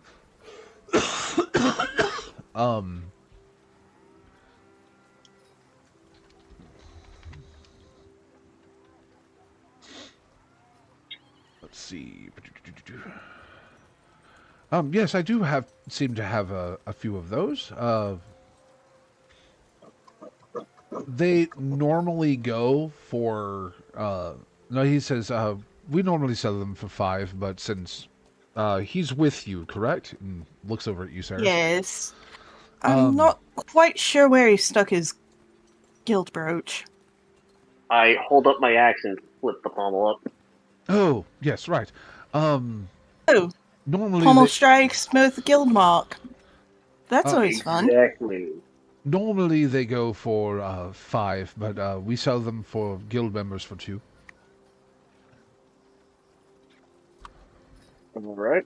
I'll go ahead and pay the 2. Oh, you just only want 1? Yeah, just the 1. I was about to say he has 6. So, Yeah, I only need 1. Overkill. okay. So you now have a hand axe. Cool. Grace bought out a stock of javelins and anything you need, Thrain. As he thinks for a minute, looking over his current gear, and then thinking for a Probably minute, get you a helmet. uh, yeah, helmet would not be a terrible idea. And maybe a better hand weapon than this mace. I don't know what would be a upgrade to this, if at all. As he like holds up the basic mace he has on his side. Okay, let's I see. mean, the classic dwarven style mace. The Well, I mean, flares on it are well, decent. Not much better you can get than that for a one-handed weapon, unless you go for a longsword or a battle axe or a warhammer. But yeah, I that's I uh, mean, more. there I are one-handed warhammers, and there's war picks. Depends on Yeah. how gory you want your enemy's end to be. I suppose quick and not too bloody wouldn't be terrible. I don't even like using this thing if I don't have to. It's I would say probably a hammer or a short sword then. a Maybe hammer. both. Yeah, a hammer should be fine just for now. So a hammer Like and a get more helmet. yes, just to like get more comfortable in combat. All right. Yeah, it's always best to. Which would you prefer, leather or actual metal? For Metal the would be preferred. for the Okay. helmet. Let's see what we Yes. have here.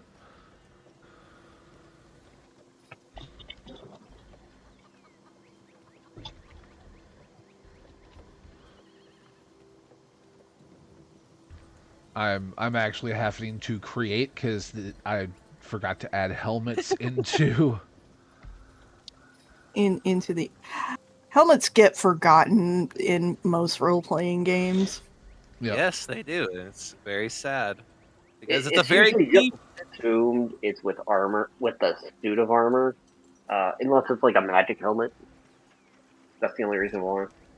And Yeah, yet, it's no magic. dedicated armor in many TTRPG games, or not tabletop, but in normal video games like Skyrim or Oblivion or things like that. Yeah, that and most video game RPGs, helmet being visible is optional. That is true.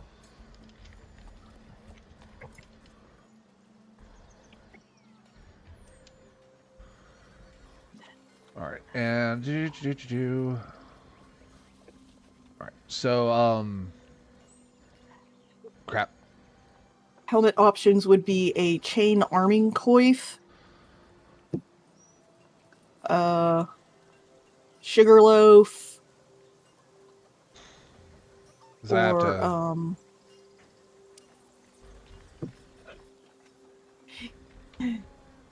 have to Google All right. typical helmets. He has currently has 3 different helmets or helmet types. He has a light helmet made out of leather, a medium helmet that is made out of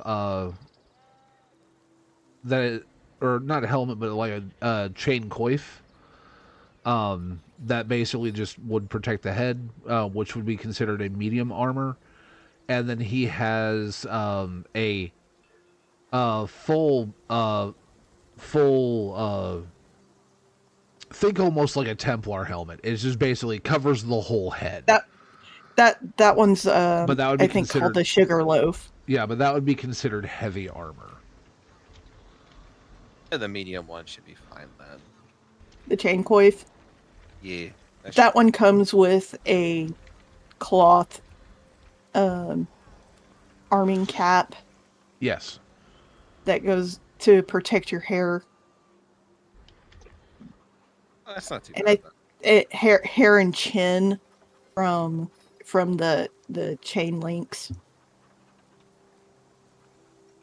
That sounds good then. That sounds good. All right. Yeah, it I just also have gives a to- little bit of protection to your neck. I mean, he's just a little guy that could be critical. Yeah. Nope. I mean, if you're wanting to put it on now, you'll have to take your cloak off to That- get the insert on first. That's all right. That sounds good. All Might right. as well, just in case something were to happen, as I don't know why, I just have this weird feeling deep down that we're not going to see the last of those odd goblins that attacked us earlier. Mhm. Possible. They could have another leader. Let's see Okay. if I can actually get this to work. Yep. Nope. Hold on. While y'all are discussing Worst case that, scenario, just we can FYI, we're having a thunderstorm, so if I drop out, I'll be right back. All right. how Yep. dare you. If needed, we can just worry about this later, especially if there's going to be no combat this session. No, it's. I would say this is sort of downtime shopping session, so Attributes. it's not super actiony. Alright, Frey would like to go do something when we're done here, or at least ask about something when we're done here. Yeah, Saris just ends up picking up one of the cloth inserts that looks like it would fit Thrain's head best, and just asks you to take your cloak off so that she can put it on you. He would pop off the guild insignia brooch and take his cloak Just off. sort of hold it in his arms. Yes, exactly. Yeah. She just sort of gathers there it we up go. and puts it on his head and settles it down onto his neck and a little bit into his clothes. All right. You found a chain coif that'll fit him on? Yes, and This insert's good fit. I had to actually put it as this. It doesn't really have a quantity value in hit. Hit save. He tells you that it is that this chain coif is normally goes for 20, but he's reducing it to 15 because you're a member of the Mercenaries Guild. Thank you. As he easily pays the 15, he just pulls out his gold and it just plops down 15 on the table. Okay. I'm just checking your armor rating for right now. What this does is it's supposed to give you +2. Very nice, right? Yep, and it did. So +2, and you said a hammer? Yes, a little one-handed warhammer, whatever those are called. Hammer. Okay. So he has a light hammer and a warhammer, which can be one-handed or two-handed. It's The just light handle hammer. length. Yeah, the light hammer would be good. All right. Letting you know the light hammer does 1d4. 1d. Yeah, it's Yeah, that sounds about right for someone who's Oh. leery of It's- doing yeah. I was about to say it's 1d4 serious of damage. trauma. That's actually technically weaker than the mace, but I Yes. guess that could be good for now. Now a warhammer is 1d8, and if you wield it with two hands, it's 1d10. Yeah, So, it's just Eh, it'd be a little awkward for Thrain's frame because Yes, it's it like would. a 4-foot haft, yes, it would. whereas the light hammer's a 2.5-foot haft. Yep. So you could wear it at his waist easier. It You would. just tie it to his arm and he spins around like a top. Beyblade. Beyblade. Oh, God. I So just watched a short that used that song. anyway, It was silly. you're wanting to do a light hammer. Okay. Yeah. Yeah. E- that would just be 1 gold. One. Yeah, because normally it's like 4 It's normally 2. or okay. He's giving it to you half off.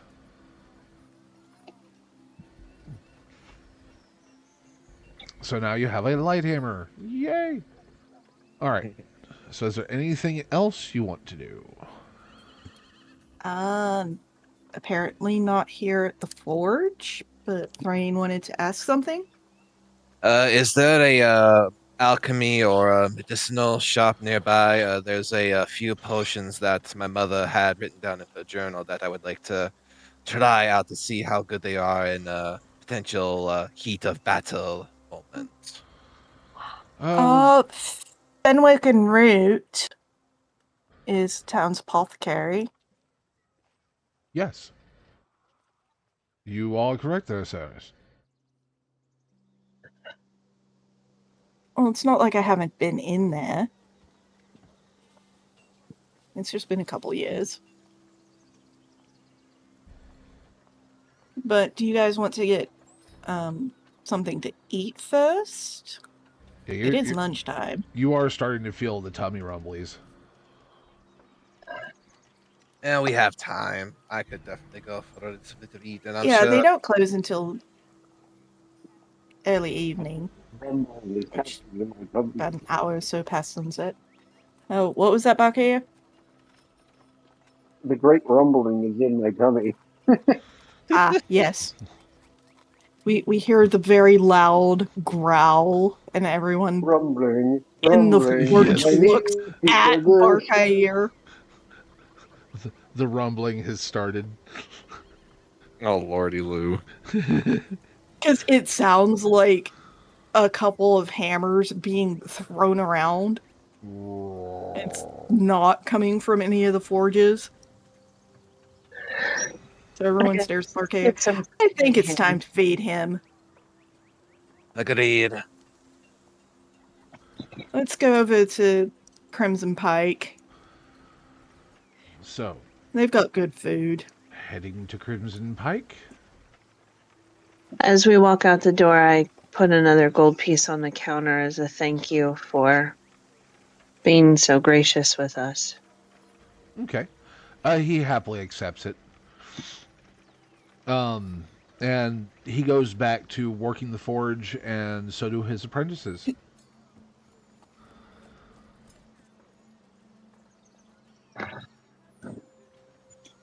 All right. I'm gonna be right back. I need a quick bio break, so whatever food you guys decide on, Saris will just get a normal-ish plate of it. Okay. Fair enough. Fair enough. So as you all approach, get you all over to the Crimson Pike Inn. Whoop. Okay. The Crimson Pike is exactly what tired travelers hoped an inn would be. Warm light spills from from its windows. The smell of stew and wood smoke fills the room. Copper stag's head hangs above the hearth, polished bright from years of care. Farmers, caravan hands, traders, and locals crowd the tables, speaking in low, tried rhythm of no, in the low, tired rhythm of people trying to pretend the roads are safer than they really are. For the first time since the ambush, there is food, fire, and walls between you and the dark. As you enter, you see a rather short woman, very, very small. Comes up to a lot of you guys' knees, except for Thrain. She comes up to about your waist. Has a motherly look to her face. Warm and sharp. And goes, "You lot look like the road chewed you up and spat you out. Sit, eat first, talk later." As she starts to move you all towards the table.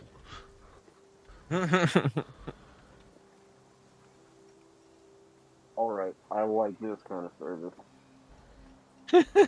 Thrain will just humbly let himself be pushed as he sits at the table with the group.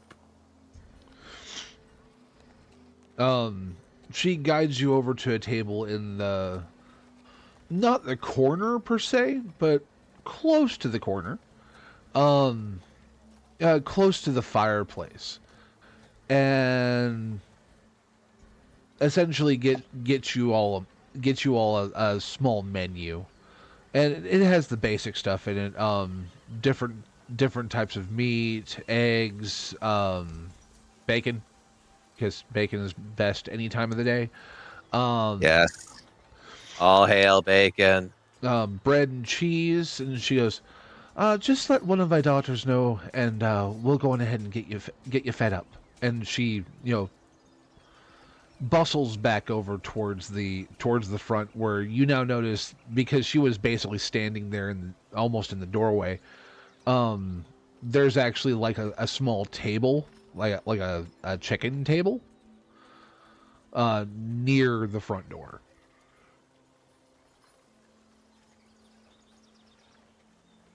Like you pick out your own chicken?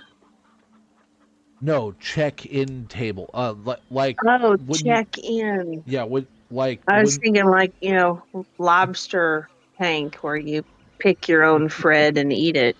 I no I mean no picked no that that no. chicken that specifically. might be a fun thing to do. Pick your own chicken, really? No.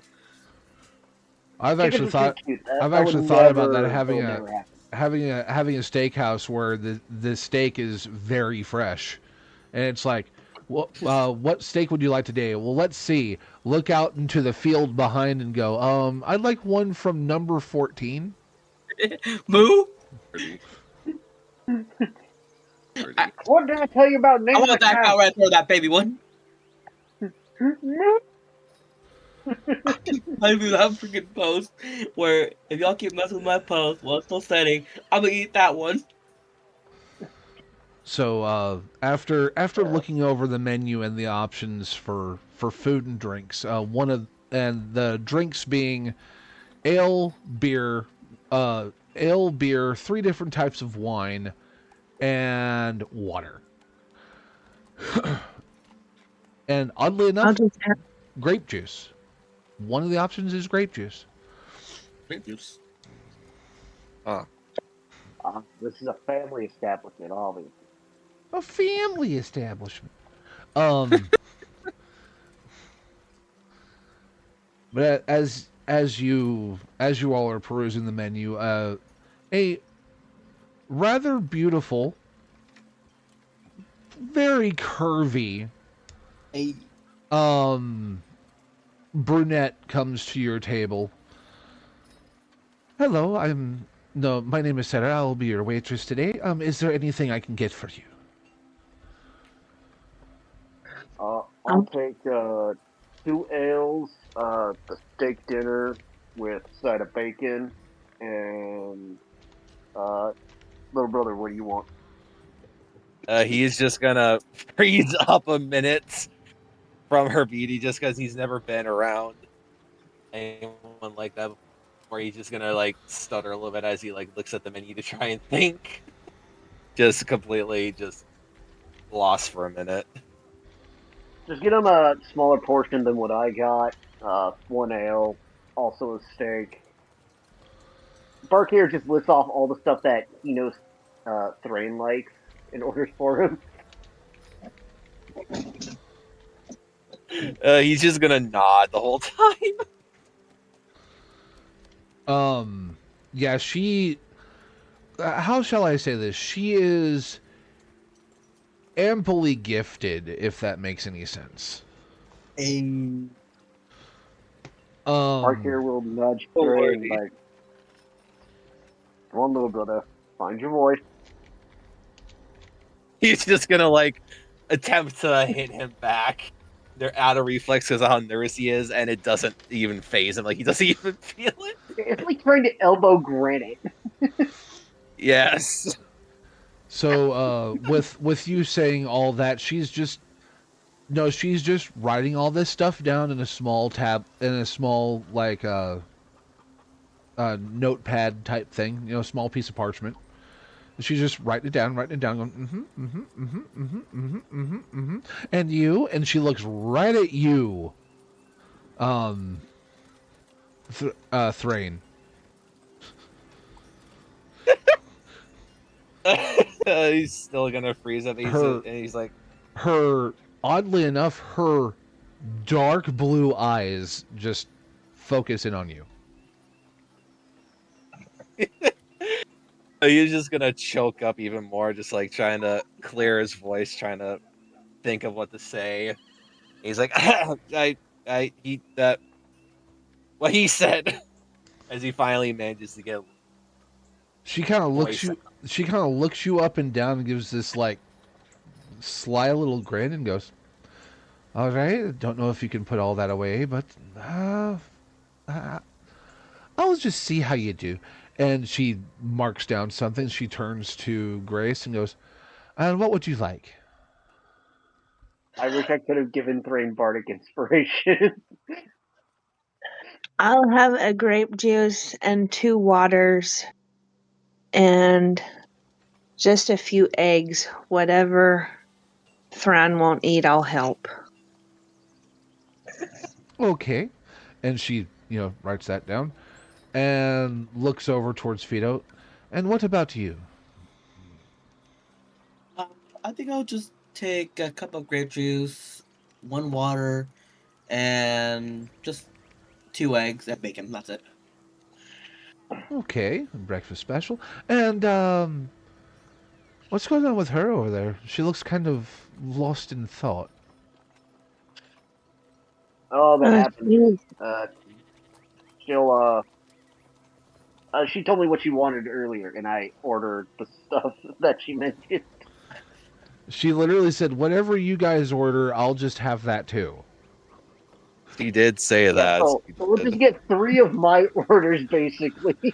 Okay, so Oh, God. she does an X3. Okay. So I'll be back. No, I'll be back with this, and we'll get you all sorted. And then she wafts away I It's back to like feel the like kitchen. 5 days Barkayr's of meal is like food. one of those like massive like 72-ounce steaks that it's like you're inducted in the Hall of Pain. So now there are 3 of those on the way. She had no, and the other thing you notice is um almost similar hair color. Like one of them's a dark brunette, one of them's a lighter brunette, one of them's blonde. But there seems to be 4 of these young women that all look relatively similar that are going in and out of the kitchen serving different people. Question: how tall are these women? 5'5", 5'4". The one that's serving you is 5'5". Okay, and the little lady who checked us in, she was like a gnome, obviously, right?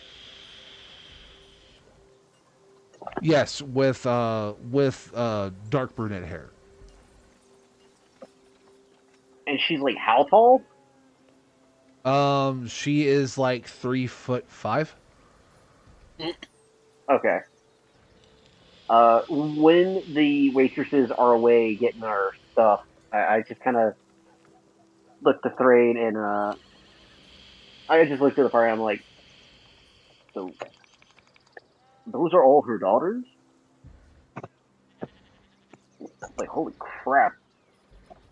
That must have been hard to deal with. Babies usually come out smaller.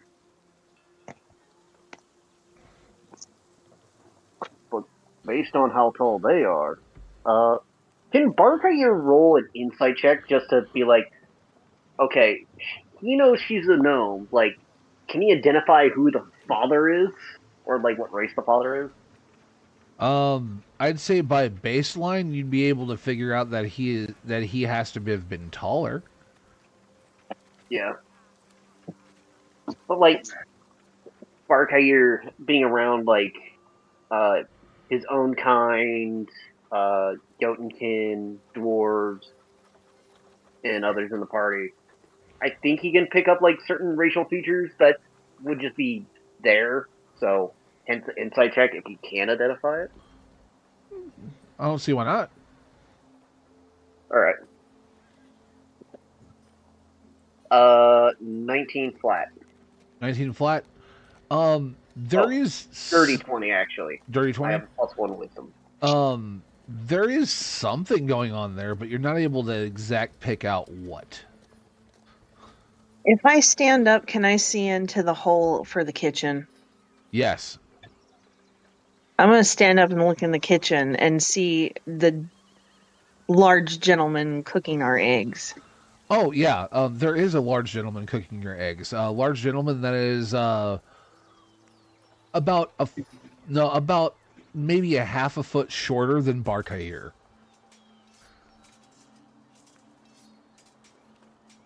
Oh, Long, or not long, shortcut red hair. With kind of a gray blue skin. Like I said, nobody likes to climb up tall trees. All right, there's your Not answer, good Bar. fish, I'll tell you that.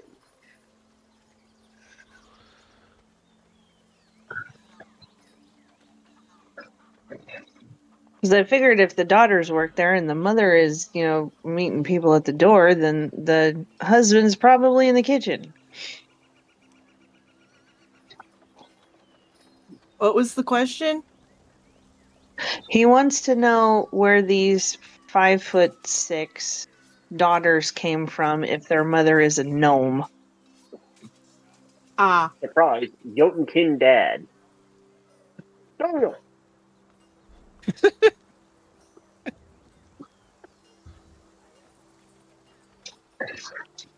Bikair, like, in his head and, like, start kind of just moving his hands a little bit, like, how? And then he quickly stops. It's like, I'm not gonna bother trying to figure that out. It's not my most business. people give up on it. All right, our food comes and we eat. Yep. So what all do we get? He got enough food to feed this entire village, apparently. Yep. Thrain couldn't talk because he was blinded by beauty. 3 He would just immediately punch him again. He's trying to just shut up. 3 of the I'm not used to Put this. your hand on my abs. 3 of the 4 No. rather curvy young women come out with your food, along with this 7'3" very large red-haired gray blue skinned man that all come out with your food. The gray blue skinned man is carrying 2 of the 3 platters that look like they're big enough to feed 4 people each, and sets them down on the table. Next to ours, Yeah. and then starts passing out dishes onto our table. Oh no, he sets one in front of Bar, and one in front of Thrain, and one in front of you. You said order whatever. Whatever we did. I so said I a did. normalish amount of food. Okay, This Well, is normal. Barkair got Barkair me. food, and then Little Bits was having a heart attack, and then he just said, "Yeah, I get the same thing for her because she's busy." The rest of you get the Fido and Grace. You both get your food from one of the daughters. The other 2 are carrying the drinks, and with one of them, she takes and places a pitcher of water on the table. I smile at them and I nod, saying, "Thank you very much." All 3 of them in Right. unison say, "Oh, you're very welcome," and just they all sound. It's almost like that. It almost gives that creepy vibe of "Come play with us forever and ever." It's just that they say it, all 3 of them at the same time, and it's that kind of sound. It's just and they all have a similar vocal tone, so it's a chorus, literally. Yes. Funny, Might be funny. worth it. Might be worth it. Oh no! Lordy, lordy. Waiting for a mission, not for a pounding. Anyway, Barkair will just start cutting into a steak and eating. Oh yeah. Thrain will do the same thing. Saris just stares at the Finish platter within for a a half few hour, we get minutes. into the Hall of Pain. To be Hang our fair, fingers this up. actually, to be fair, because of how much time Thrain has spent with Barkair, he actually can surprisingly put a good bit of food back. Not as much as Yes. him, but he does take care of a good chunk of it, like a surprising chunk for the little guy. Yeah. And in all honesty, there's enough food between all three platters to go around rather easily. Saris just shoves it a little more so it's centered between her, Grace, and Fido. I am not eating all of that. That's what I figured. That's why I only got 2 eggs. Same. And bacon. Ah, you Oh, got accessories, the so turbo the the three of turbo us can platter share. the turbo platter also has bacon on it. More bacon! Hey, you're sharing with me and Grace. You've got your own. Fine. I'll So- take some of the steak. Is there anything you all would wish to discuss while eating your food? I'm good. We could discuss how we. Well, Um, so What do you want? Like I'm a not sure tutorial of how. how we cut up the eggs and consumed them? Like how we all No, got. no, discussing other Okay. things while we're eating. Out of character, how much did we talk on the trip here? Not much. Like How much did sharing we share? backstories between all of us. The question is, did you I share don't- backstories? Well, they know a little bit of I me don't now think- because of the whole Forge incident. Barkair probably wouldn't have shared what exactly happened to him. The only one who would know that would be Thrain. And that's mostly Uh, because he found Barkair immediately after said event. Barkair would just say, his family died in the war a while back, and he's just been on his own with Thrain ever since. That's it. He doesn't elaborate.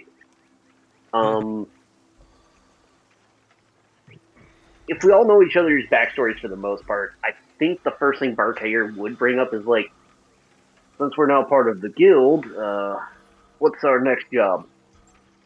That would be something we can either take on a guild contract,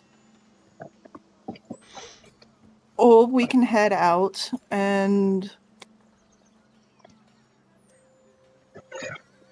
do little odd jobs for townsfolk that can become a guild contract after the fact. It's just depends on what precisely we're wanting to do. If it's something easy, it's usually best to go ask about town, see if anyone needs help with things, like occasionally do some logging or field work for some of the farmers. Slay a Usually dragon? that's usually Something around like harvest that. season or planting season though. So they generally don't need much help other than occasionally like animal attacks like wolves or something. What kind of guild are And there's a couple ranchers outside of town. They usually do guild contracts, but it's usually because of predators. Is this is like as soon as he like finishes one bite of food, I hate to interrupt, but is no one else having a gnawing curiosity about the real importance of what we just delivered? Because I've been very, very, very wanting to know why that was so important and get delivered here. That is a question for the Merchants Guild, and to be honest, I usually stay out of their business as much as possible. Too much politics. And since it's It's- not just the Merchants Guild that was wanting that delivery, but the Angel Grand Council, that's way too much politics for my pay grade. But I have a bad feeling that that might come up again in some way, shape, or form, and we might get blamed for it for some way, shape, or form. I don't From think we'll my take blame, but it could come up as another guild contract for the Mercenaries Guild. has me worried for that reason. As to be honest, Grand Council, as a few members, I've never had a good feeling about, but that's more so because my father doesn't really like them. The Fey courts are very, shall we say, tribalist, and mostly why I tend to stay away from politics. What the hell? As Barkir would be trying to say, he does not trust the Fae with that object, and based on what it sounded like, the Fae were getting hold of it.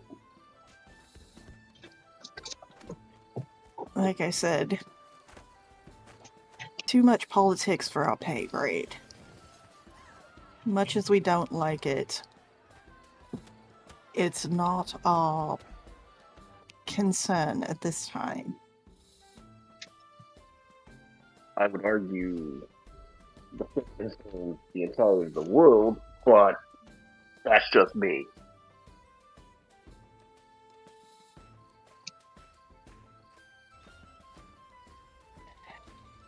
Closest Like I I get said, to... I just... Sorry, you go. You were talking first before me. Sorry. Yeah, no, it's fine. Closest I've gotten to politics is dealing with town magistrate things in Greymore with my father. He's magistrate from my hometown. But I haven't been near that part of the country in about 5 years. More because, wasn't exactly approved that I had out than anything else.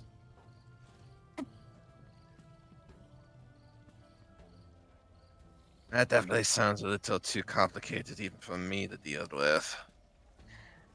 My father was town magistrate. Best my mother and little brother could figure is he wanted me to take over, and wasn't really willing to let me leave town, so they orchestrated a bit of a distraction so I could head out.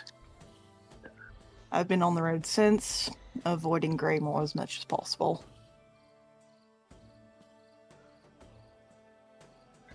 Oh, that's definitely fair enough. You'll think for a minute. I suppose I'm kind of in a similar boat, except more a distraction and more so my own kin kicked me out of my own homeland just because he had a grudge against me for some reason or another. Even I still can't understand. My offer is still on the table to go back to your place and beat the shit out of him. My offer's still there. No, it. I don't I'm just want saying. the rest of my family. I don't want the rest of my family being dead. Because I know you're gonna No, go no, not overboard, kill, brother. just beat the shit out of him. There's a difference. Knowing you're going to go a little too far. He might miss a limb or something, but he'll live. I don't think that's the best idea. Exactly my Especially point. not as a member of the Mercenaries Guild. Personal vendettas are frowned upon. Fine. Intimidation is on the table, though, if you ever change your mind, Thrain. No, no, no. He's just gonna take a deep breath as he like plays with a little bit of his food on his plate. I want to go back one day and do it honorably to show him that I am just as much of a dwarf as he was and is. Maybe one day I can prove myself as he like rubs like his very, very, very smooth chin. Maybe one day he'll respect me.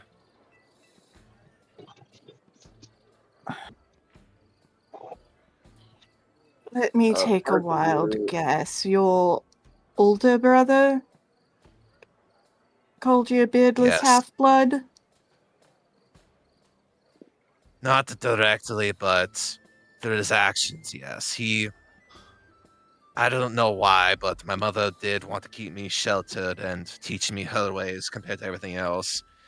And I guess maybe my brother didn't like that, whether because I was favored by our mother more than he was. And he was always the quote unquote model dwarf of the land.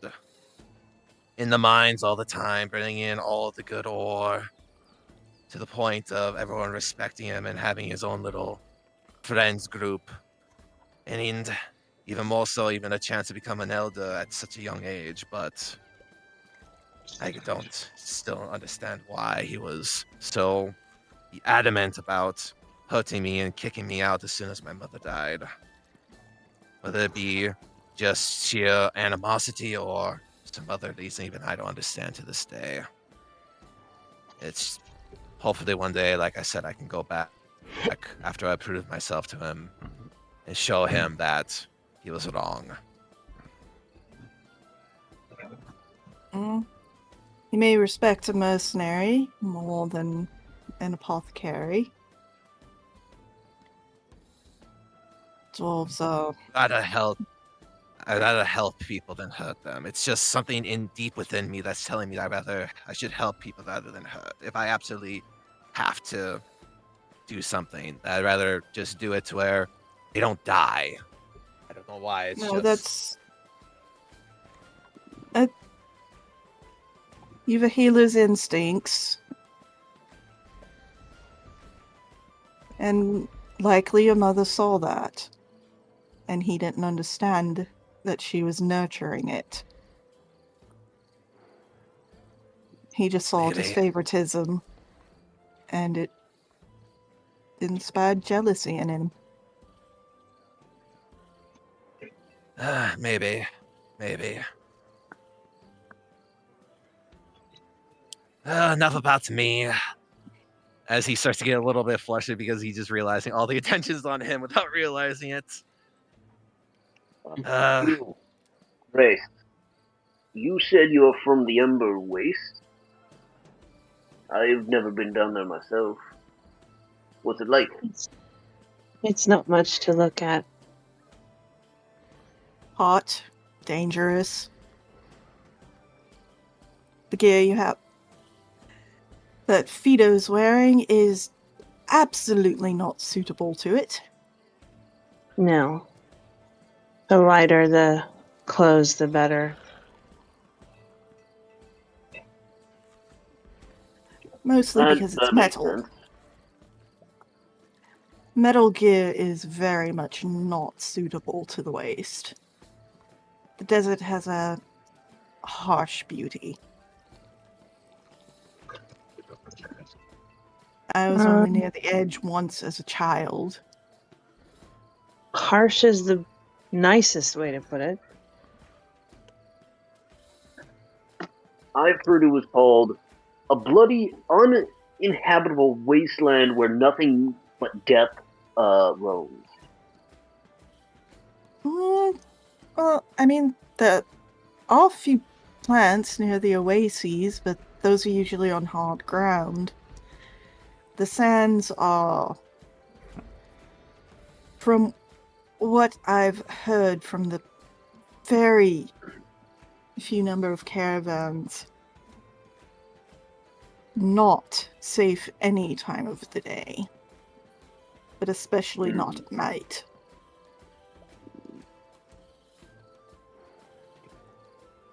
Is it because of Yeah, like I thought From there, sand Grace, dragons or then something, or some kind of big fan thing?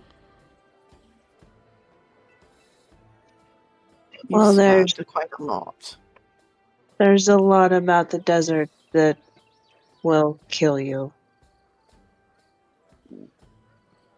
Makes me wish I was back home in the cold, frigid mountains and the volcanic vents. As I was about to say, yeah, I thought the cold was harsh. I didn't even know such a place existed. Cold has its own dangers. You got your Just polar bears, your yeti, your frost dragons, your dire creatures, frost wolves, ice elementals. Abominable Barkayer snowman. goes on and on about all the dangers of the mountains while Arcus is trying to say something. I was just gonna My say, bad. just out of fairness, you do have a member of your party that has not said anything. Vito. Yeah. Yes, He's Doc busy Hill. eating bacon Fun. sandwiches. Oh, quick, gotta perform the Heimlich so he doesn't choke on the stick. I don't think he's quite that far gone. Mouthful. No. Of He bacon. just stuffed his face with bacon sandwiches. I'm sorry, just Yeah. mouthful of bacon. Whoa. As I look around, like, what? He was saying something about a fire that happened. Oh, yeah. It happened when I left my parents' house. I went to go gather some mushroom ingredients for my mother because we were the town healers almost, in a way. When I came back, the house was completely engulfed in flames and burnt down. The only thing that I did find was the house was burnt in lantern oil, and this ring I was left behind. As I take the ring out and set it on the table. Ceres picks it up, looks at it. It's the Merchant Guild's mark. They use these to seal their contracts.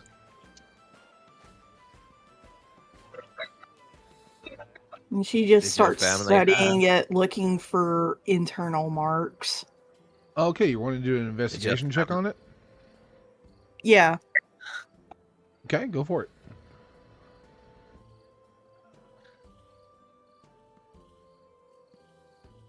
16. 16.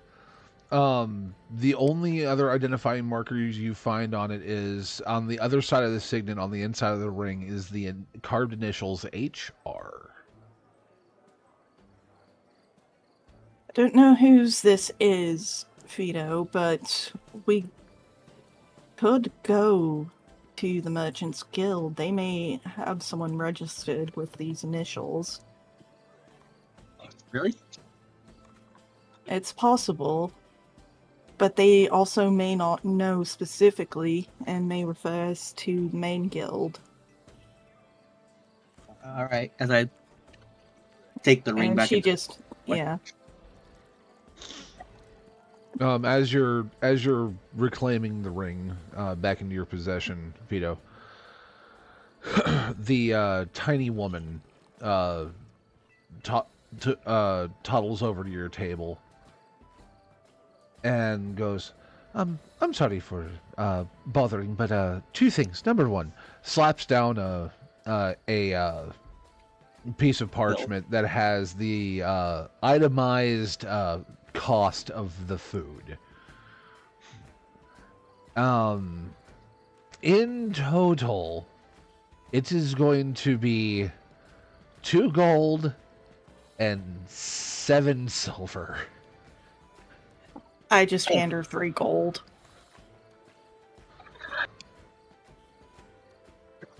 Are you saying that that is a tip, or that part of that is tip, or are you wanting change back? No, I just hand her 3 gold and just say, mercenary, cover some. You can use the change to cover somebody who's short someday.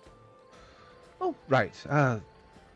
Thank you, Samus. And also, Arcair will also hand 1 more gold for tip.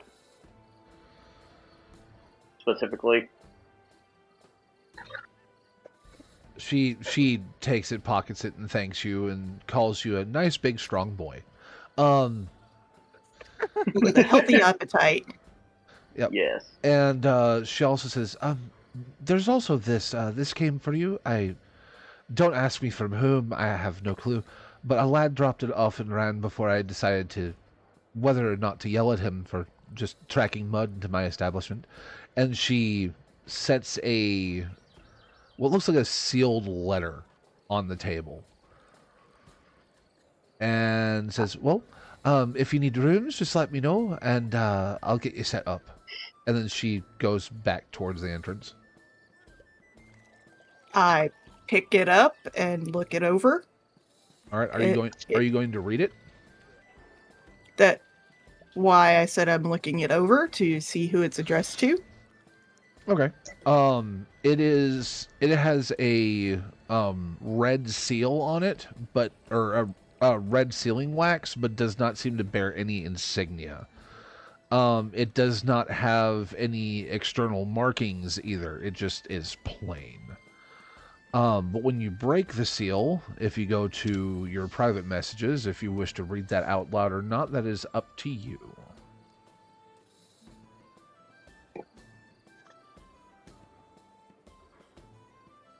As you look at the contents within.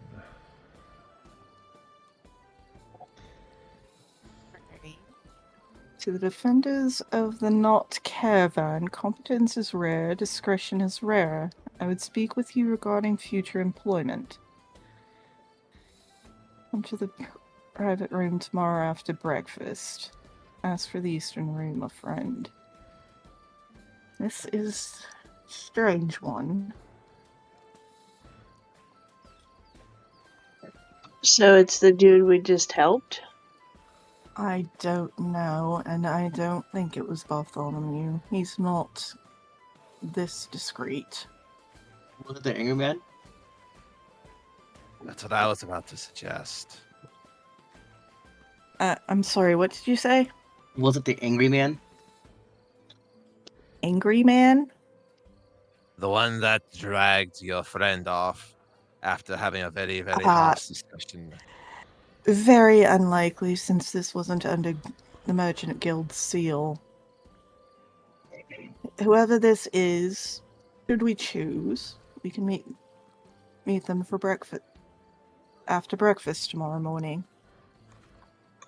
It's a little cloak and dagger, if you ask me. Kind of odd and suspicious. It is definitely suspicious. Would it be safe to assume then that this man or person or whoever doesn't want the guild to know about this? Safe to assume? Either the Merchants Guild, the Mercenaries Guild, or both. That's very concerning. Real quick, I'm going to reaction activate the passive ability of my Earth Rune to Tremor Sense up to 60 feet, just to see if I can sense the presence of anything invisible around us.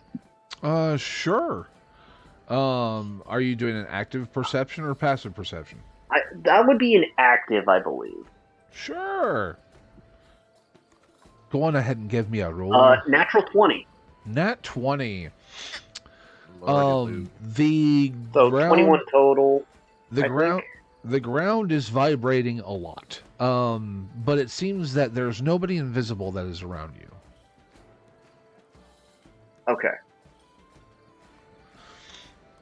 Arkir lets out a more relaxed breath. Just as you do, one of the rather buxom, beautiful young ladies comes by and starts gathering your plates and goes, would you like any more to drink? On the house. It's a part of what you paid. I'll just get a... What is the strongest alcohol you got? Oh, well, probably say that's the Dwarven mead. I'll take one of those. Just a cider for me.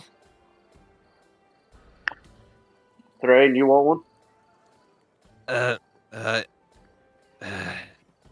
He'll think about it for a minute and then he'll reluctantly I suppose I should try to quote unquote toughen myself up a little bit. I'll have what my big friend is having. Smaller glass, I They'll think. put hair on your chin. Don't worry. It'll put hair on Yes, your balls. a smaller glass to fit my potential what would be the right Tolerance. word for it? Yes, It is tolerance. Yes, I legit had to think about it for a minute, like out of character. I had to think what would be the best way to put it. I'll just fill my flask with the water left at the table. Okay, if you want her to, she can bring you another pitcher of water. No, because it's getting crowded in here, and he wanted to go to the apothecary. It's all right. We can go there another time if needed. It's all right. It doesn't have to be this exact moment. Maybe. I mean, even an apothecary can happen tomorrow. Exactly. Yeah.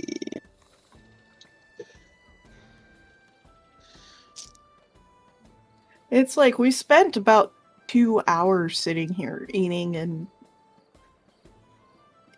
doing the whole slightly more relaxed getting to know you kind of session. Yep. And also Exactly. you all do notice that it has gotten dark outside. So we might as well get some rooms. Vito's gonna risk it and go for the ale too. Okay. Oh Lord. The ale is brought to your table. All of 2 you small that, glasses and 1 giant stein. Yep. All of you Yeah. that are partaking in the dwarven ale, which I believe is just Fido, Barkair, and Thrain. Thrain. Thrain. Yeah, Thrain and Fido get the smaller was about to say, glasses, while Thrain- Barkair get like triple. Yep, Thrain, you are fine. Fido and Barkair, I need you both make Constitution saves. 21, baby.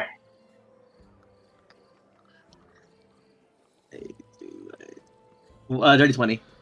Dirty 20. Oh no, sorry, 21 technically. Okay, I'm looking at my +2, not a +3. good for both of you. Thrain, it's a familiar taste. You've had this type of mead before. It's actually one of the more smoother meads that the dwarves have made. You actually know that this is actually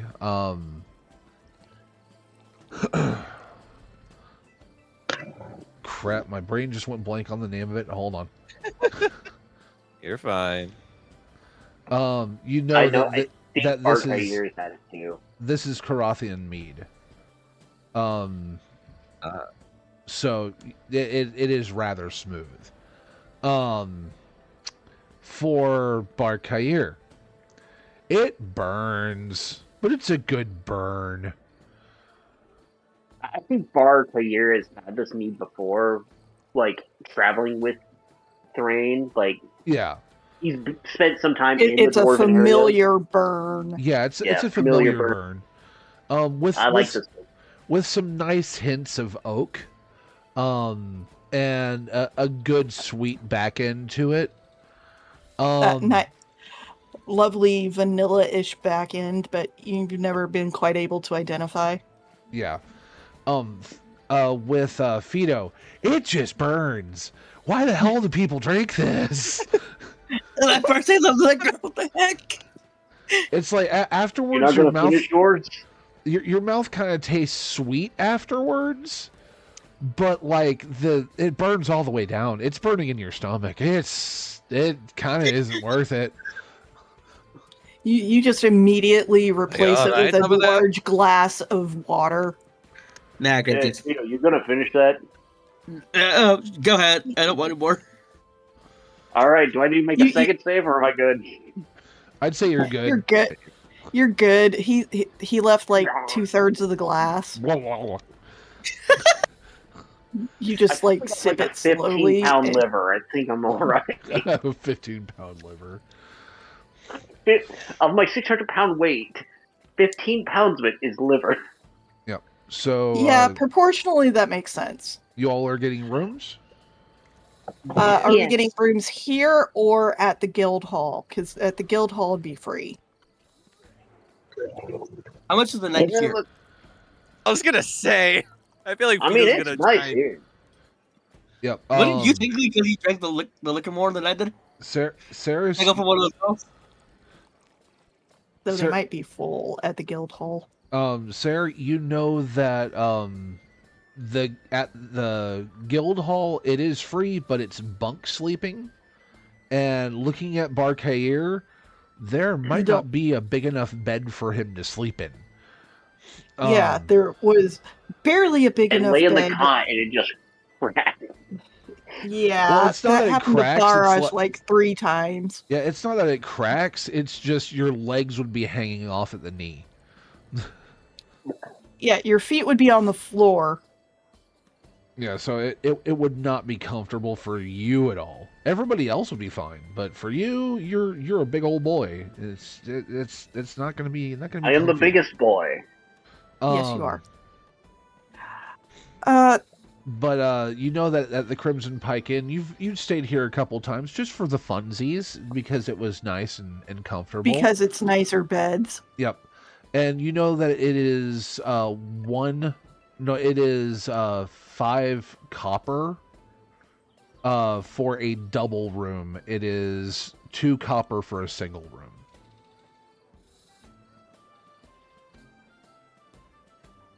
Alright, 5 copper And per that's double that's a and per night. per night. 2 for singles. So I'd say we a could silver get and 2 3 copper would cover everyone. if we got 2 doubles and a single. That'd be a silver and 2 copper, yes. It's just who gets the single, Thrain or Fido. I can take the single. Vito immediately Alright. jumps on it. He's like, Hmm, I'm I used to my wonder own why." bedroom. Alright, then Grace and I'll take 1 double, and Thrain and Barkaya can take the other. That's good. All right. A nice who's- treat. Alright. The bed's bigger, Who very Arby steady construction. Who Arby paying up? Uh, I can pay the 1 gold then for the night no, it's a silver and 2 copper. as like extra for tip. Oh, That's a lot of tips. Yeah, that's a that's lot. 1 of gold to cover a hearty breakfast, plus the rooms. Yeah, You know what? Yeah, that'll work. Go ahead and do that. yeah. Okay. Alright. Then go on ahead and subtract that from yours, Fido, as you all get ready to go to sleep. Me. I had to go out into here and Good thing they So make off. these beds extra large. Don't Yes. crush your new body. It's 2 beds in the room, Fido. He's not going to crush anyone. Unless they have to push them together so he'll fit. No, they're not that small. I might be that big. Anyway, What the heck was that music? no, Off music. That was an accidental hit on Arcus's part. Yep, I'm trying to find a certain type of sound of. Soft ambient music or crickets. I was about to say that's concerning if he's got to get a specific one, but then yeah. No, he's looking for like nighttime sounds. surprise. He puts on the Doom theme. The Doom music kicks in. Like, oh no, we're in Avernus. No, Halo. it's okay. It's okay. No, it'll Everybody be- roll initiative. No kidding. Oh, I was gonna say That the one- reason why is because one of the ladies just busts into one of the rooms, one of the servers. Oh yeah, That roll would be initiative. concerning, but for Let's go. different reason. Everybody roll Yeah, she only initiative. ends up in Fido's room. I rolled that one. Actually, I think it might be worth. I don't know if it'll be worth it to pay an extra 2 copper so Thrain Oh, gets a lordy. separate room just in case. Oh lord. Okay, you would know for 100% the fact Thrain would be the biggest. Like, no, that would never happen. She would have to do all the He would work for that to shriek. happen. Yes, he would. It would Ugh. work out. He'd sleep under the Alright, bed. subquest for Bar Kair. Help Thrain get Oh, laid. oh lordy. Yeah. Subquest action. Let's get about time. Uh, Here she comes. All right. whoa, We get the room keys. Yes, you get the room keys. You're able to go up to your rooms. I point. I show everybody the specific rooms, making sure that Barkai and Thrain get the one with the biggest bed of the 2 doubles. Get ready, Thrain. She coming. And then I settle in with Grace. I think it might be this one. Nope. Nope. Definitely That not. sounded so occulty right there. Oh, That's what's coming? That one sounded a little too ominous. This Yeah, one's not that one much would. better. Okay. So It's fine. you all go to sleep. Everything seems to be fine. Says the storyteller. With mildly ominous music playing in the background. Yeah, but as you all drift off and fall asleep. Or in Sarah's case, just settle in to meditate. Yeah. Lay out all my weapons next to the bed, just in case if we have to fight a sandworm in the middle of the night. Yep. Because overly cautious is perfectly normal. Yep. But And Saris is used to the odd habits of various mercenaries, so she thinks nothing of it. Yep. But here basically until I say one of your names, it is Try to stay quiet. No, I was about to say until I say one of your characters' names, that's where it diverges. So as you're all asleep, and you're meditating, whatever. Yes. Individually, you are all standing in darkness. Not empty, but deep. Beneath your feet, something pulses like a heartbeat. In the distance, blue-white light rises and falls in slow breaths. Threads of silver drift through the air. For some reason, you're able to recognize that this is mana. Living light. Then the threads pull away. Not fading, but like they're being drawn to something. Somewhere far below, something opens, a vast unseen mouth, as the world begins to empty. Thrain, you feel that you want to reach for your divine powers, your divine warmth.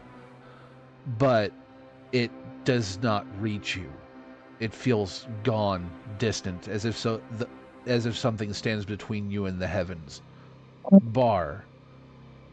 Chains rattle, but not around you. It feels like they're rattling beneath the world. You hear the groans of the planet. Saris, your spark flares in your chest, bright and wild, then something pulls it out of you, rips it away, and starts to subsume it. And no matter what you try, you cannot pull it back. Grace, you hear your adoptive mother's voice. Not words, but a warning.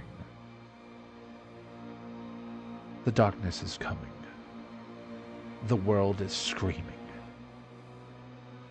Fido, ash falls around you. But this is not the ash of your home. It's older, colder. Beneath it, roots blacken and curl in on themselves.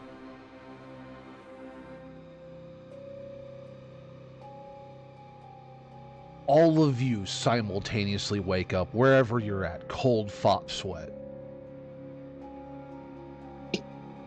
Oh, no. And, not necessarily to roll initiative, but can I get an initiative from you guys? In other words, to see who 18. talks first. 8. 8? I got a Uh, 3. 3? I got a 17. 17? Dirty 20. Dirty 20? So do we click it on the screen? No. Bar? I got an 18. 18? Alright, well, Mhm. perfect. Saris, on your and Grace's door, you hear, a heavy knock, hard knock. I run straight to the door. Open As- it. As the door opens, and I'm going to go back to the... Actually, no, keep it on this, because it is still a dramatic scene. Ooh. But now the Yeah. sounds of night are happening. There we go.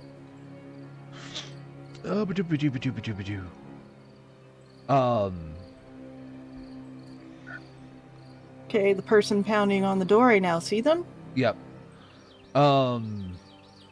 As you open up the door, it is that same captain that you saw, the orc woman. Or the half-orc woman. What's going on? You need to come with me. I don't know what happened, but it is serious. If you can wake the others, it's up to you. Right. I'll meet you outside with them. And I just look back at Grace and see her eyes open. Oh yeah. She's very much awake. Get your gear. We need to get the others. You go for Fido's room. I'll get Bake and Thrain. We'll meet outside.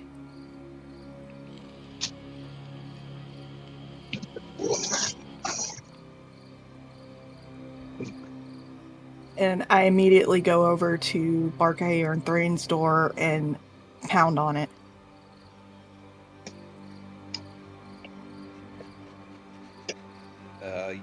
Rain is just gonna groan loud, feeling absolutely exhausted because of his whatever premonition was as he looks to the door. Is Bar up or no? Is he still just out cold? No, Bar is sitting straight up, and he's mumbling something along the lines of, "The bones about the crew are rattling like chains. The very chains that hold it together. Brother, Search wake is up! good." From the other side of the door, you hear, "Get up! As well We need as to go Bar- as well- outside. Get your gear." Bart slings his backpack over his shoulder, axe already in hand, and opens the door. Starts heading out. Thrain quickly gets on his clothing and his armor and his shield and his new weapon as he bolts out a little bit after him. Come on. Outside, the Fido? captain wants us. Yes. No, I'm saying, what about Fido? Grace is pounding on his door.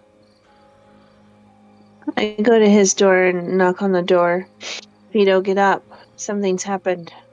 I would have opened the door and then looked at her and nod as I walked out with her. All right, you all get into the, get outside, and you see said guard captain, which, by the way, none of you asked her name. Saris kind of vaguely knows yeah, it. Saris but knows it. It's Ilara Ven. Side, Bart just wants to check his tattoos and runes to make sure they're still good. Oh yes, they are. Not Ilara Okay. Ven, Illyra Ven. Sorry. Laura then. Saris just looks at her and says, "Lara, what's going on? What do you need us for? I have no clue, but you're the last ones with him.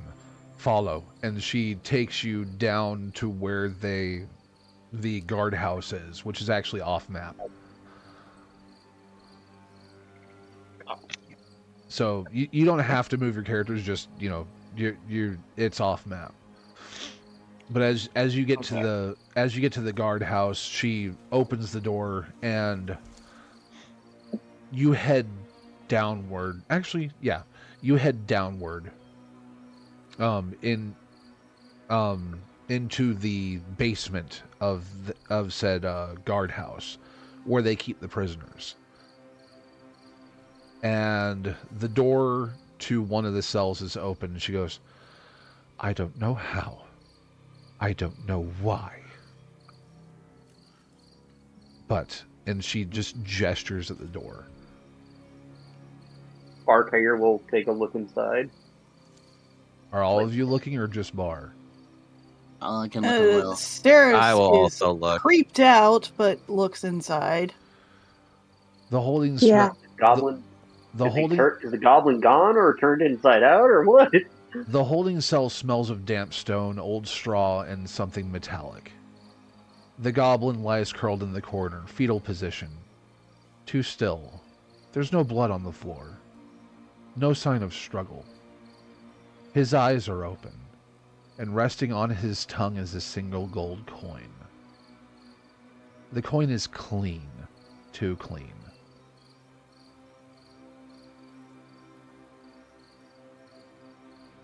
What the Fuck. Bar will go over and he's a little bit of he's a religious man to a degree, mainly to the Jotun gods, but he might be able to identify what kind of ritual rite this appears to be. And Thrain will follow behind him to see the full extent of his wounds by, I'm assuming, a medicine check. You can. I will do Okay, that. you're I'll do doing religion? Okay, Yeah. so Bar, what are you doing? Holy He's doing a trying to religion check, identify like- the religious rite that this appears to be. Yeah. 20. Sorry. Well, Thrain's doing a 16 medicine religion. check for. He got a 21 on his medicine. And I got 26 on medicine. I rolled a 19 plus 7 for medicine. Okay, 26. real quick, going at these one at a time. Bar Kair. 17 religion check to 17. identify what religion what passing on ritual was done with this guy with the coin on the tongue. Like, where is this from? Who's likely to do it? Does Barkai even recognize it? As far as any kind of religious ritual, nothing comes to mind. Absolutely nothing. This looks like something that was more done to him. Maybe he spoke too much. You don't know. Medicine check. No bruising. No external trauma. Likely poison or magic. But you can't quite discern which without deeper knowledge. If it's poison, can I do what is it? Toughness awareness? Yes, you can. You have that All spell, don't you? Yep. Yes, I do. I'm gonna go ahead and cast it on him. See. All right. You sense the presence and location of poisonous creatures, and diseases within 30 feet. You can also identify the type of poison. Yes, this is poison. All right. And the poison is on the coin. You take a moment and hover your hand over it and realize that it is wyvern poison. Since I know what it is, I'm gonna go ahead and do. Tell everyone not to touch the coin. No, Yes. I'm gonna do that, and also I'm gonna cast Antitoxin Ward. Pretty much, touch a creature. If it's poison, you neutralize the poison. If more than one poison affiliates target, you neutralize one poison that you know is present, or you neutralize one at random. Okay, well, I will let you know this guy is dead. Oh shit! He is. Well, you okay. neutralize the coin. Yeah. Yeah, you can neutralize the poison that is on the coin, and that will make it to where somebody can manipulate it. Yeah, I guess I'll go ahead. As you do that, and then you reach for the coin, because are you going to try to pick it up? Yes. Okay, as you reach for the coin, she stops you and goes, "Don't do that. One of our men got deathly ill when he touched it." It's just wyvern poison. I can neutralize it immediately. Wait, that's... Is the man still alive? Yes. No. Fido, go take care of him. Yeah, I would highly suggest that. Okay. By the by, from your understanding, because of your magic, from your spell, wyvern poison, if ingested, kills instantly. If touched, kills in minutes.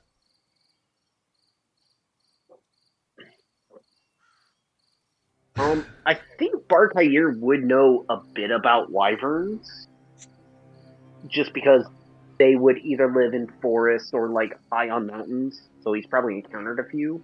Yeah. Well, a thing is, if Fido would have, because Fido, did you state that it was wyvern poison? Yes. Okay. Yeah, he literally said it. Wyvern poison is widely known, but very rare and hard to obtain.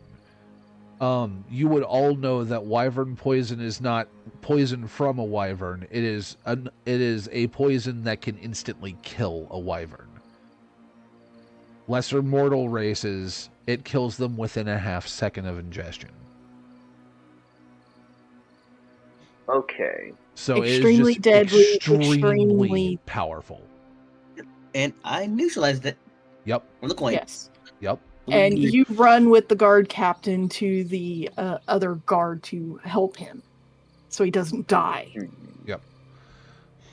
When you get to him, just role playing this real quick. When you get to him, you see that he has black traces that have run up his arm and are now about to intercede with his neck. Yeah. So immediately cast antitoxin ward again. I would. Yep. I went ahead and cast it again. Okay. You do that, and the black traces seem to stop and then start to slowly fade. He is no longer in a fop sweat, but he is unconscious. I look over at the guard captain. No. Thrain is like, "Hey, Thrain, I need help to heal him." Oh yeah, by the by, it wasn't a thing of, oh yeah, this dude was like, in a different area. No, like they dragged him around a corner. So he is very much within earshot of all of you. Yeah. Right, Thrain will rush over and rummage through his medicine kit. Would there by chance be like a smelling salt or something like that within the medicine kit to like wake up the person right away, or is that not? I think typically there are. Yes, there are. Yeah, so he would get into his healer's kit, pull out a packet of smelling salts, hold it under the person's nose and crack it open so they can gain consciousness again. Okay. He does. He seems to be very weak. I will proceed to do. Let's see. Most healing basic. touch on him. Yeah, I'll do a healing touch. Just basic level. That should be sufficient. Yeah, first level healing touch. So we'll heal 1d8 plus 4. Okay. So I will just do that now, real quick. There's my d8. Hey, he gets restored a full 12. All right, that brings him back to full. He didn't have a lot of health to begin with. Yeah, that's why I said basic would probably get him most of the way to full Yeah, health. so he comes to, you heal him, and also when you heal him, those black traces that were on his arm essentially fade instantly, leaving no signs of damage. Thorian would take a huge sigh of relief as he sees that go away. Are you all right there, my friend? Yeah, I don't know what happened. I touched the coin, then I just fell ill. It was The coin was poison. laced with wyvern poison. Oh God. Oh God. Well, thank You're you. all right. You're all right. You're completely healed, as far as I can tell. My friend neutralized it, and then I fully healed you and woke you up. All right. The rest of you, what are you doing? Grace, I had and walked Saris. Grace had to return to the inn slowly. because she was too forward. tired. Who went back because they Oh, were too tired? I think Grace has to. Oh, I don't know. I'm with the group, whatever they're doing. oh, okay, Okay.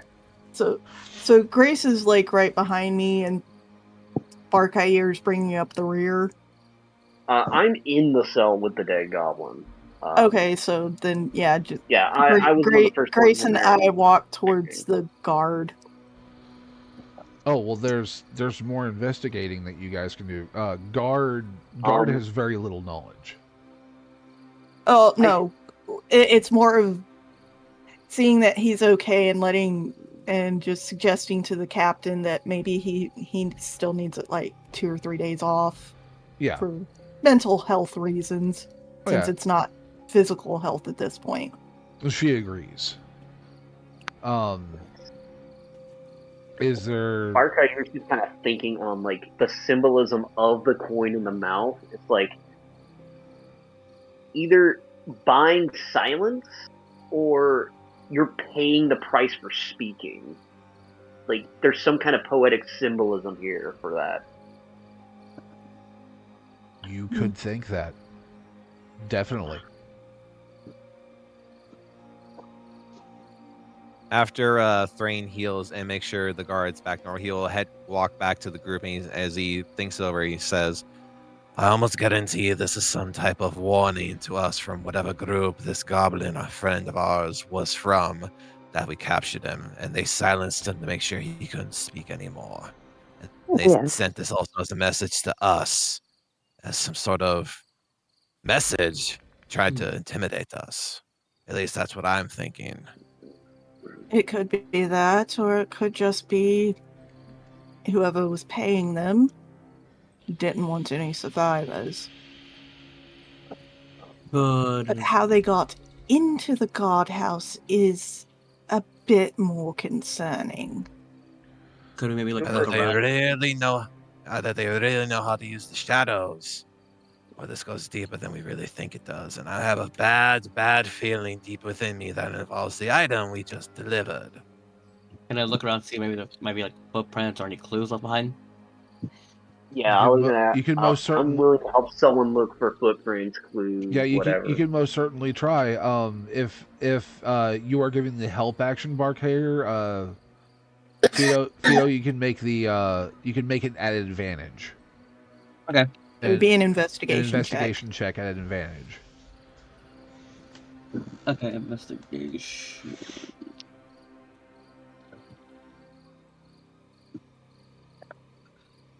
Not 20. Nice. Okay. Yep. When you're investigating the area, you don't find any signs of footprints. You don't find any signs of boot prints. You don't find any signs of struggle. But looking at the coin, now that you're able to handle it, you do notice that one side bears standard trade minting. The other, it's almost imperceivable. You really had to do a double take on it. But it seems to have a mint mark from Kalor.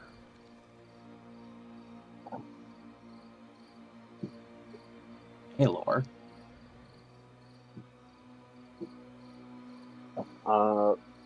Is Kaylor is that the council, like the Elven Council thing? No, No, it's another town. it's another Oh. town.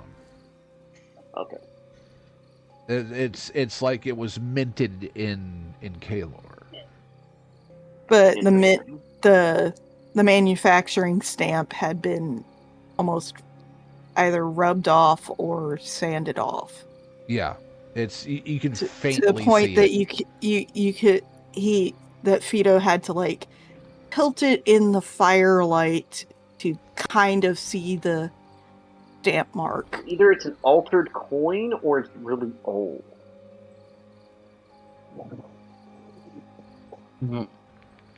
Range. It's a gold I coin. would You like can't tell to- which. I would like to reaction Tremor Sense again.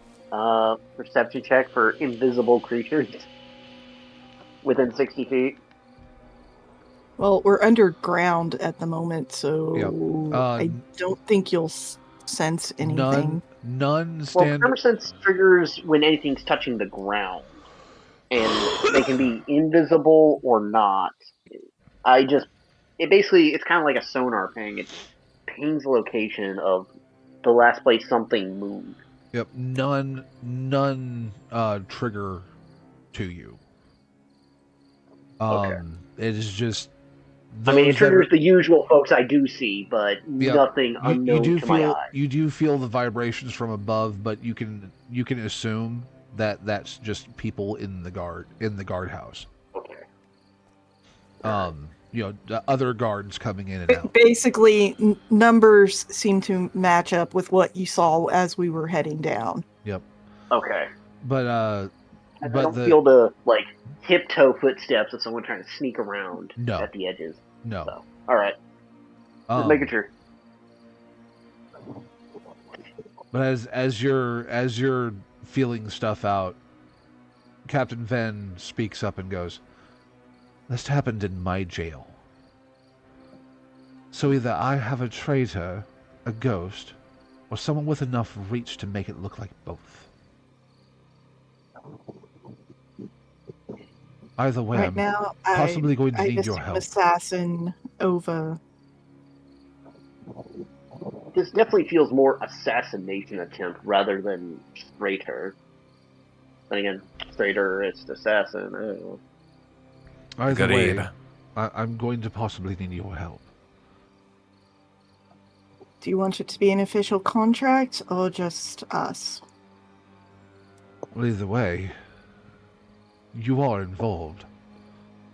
The last people to have custody of him other than you is, well, me, and that young man over there that almost died.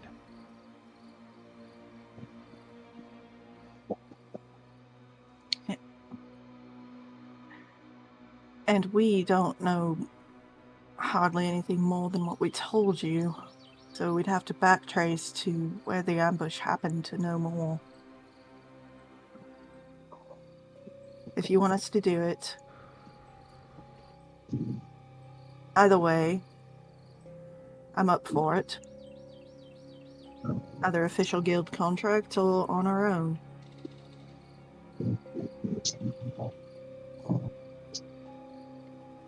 And I'd say with that is where we will end the episode for the night. Okay. Such a cliffhanger.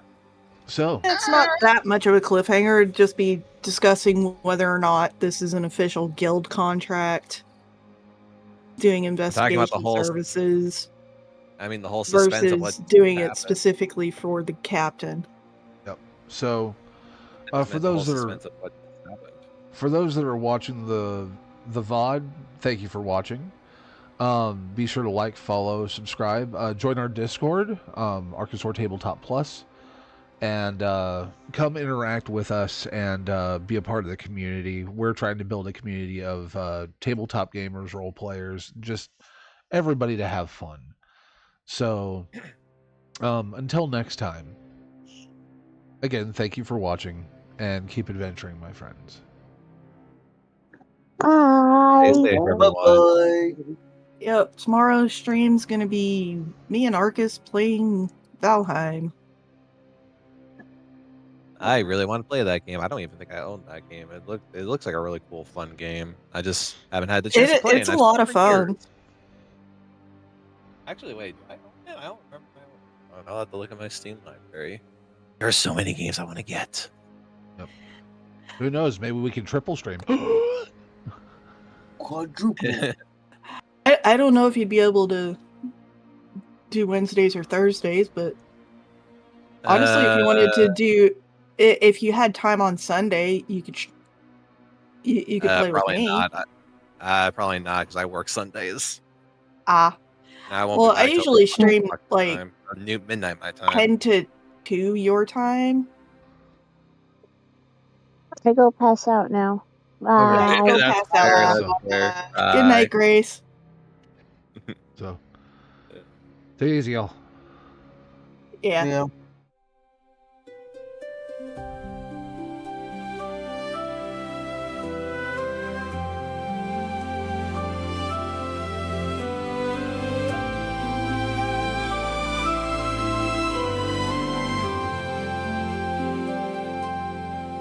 We've walked through forests, sailed the seas, fought through shadows, chased the breeze.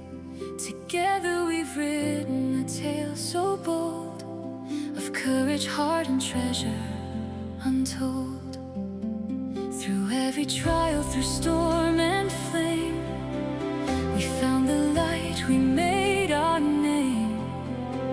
Though this chapter's come to rest, the journey's end is just a test. Keep adventuring, my friends. The road never truly ends. Though the story fades tonight, new horizons rise with the light. So keep adventuring, my friends. In every heart a tale ascends. With every breath the world unfolds. Keep adventuring, forever bold.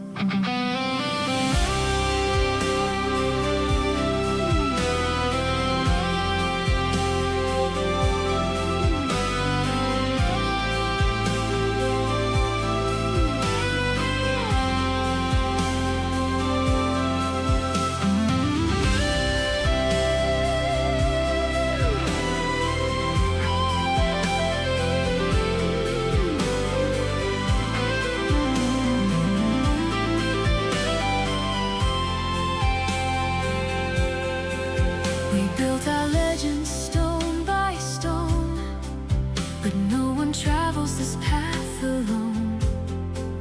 To all who joined and shared the way, your spirit lingers, come what may.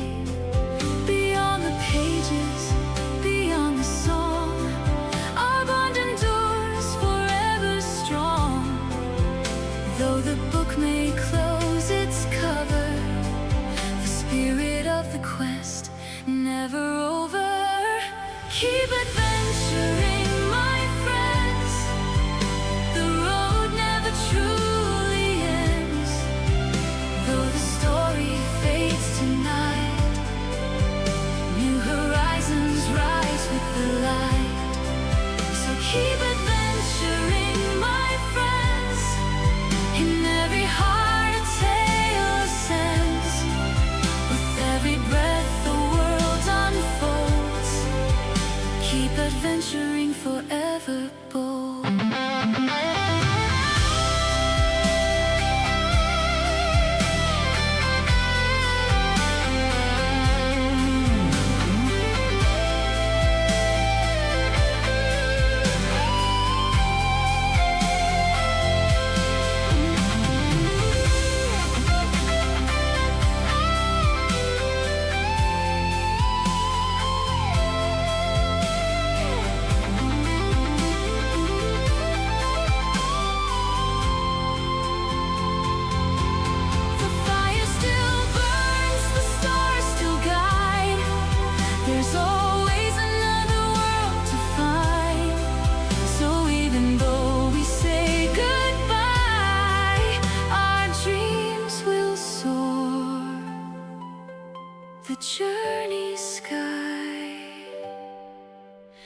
adventuring, my friends.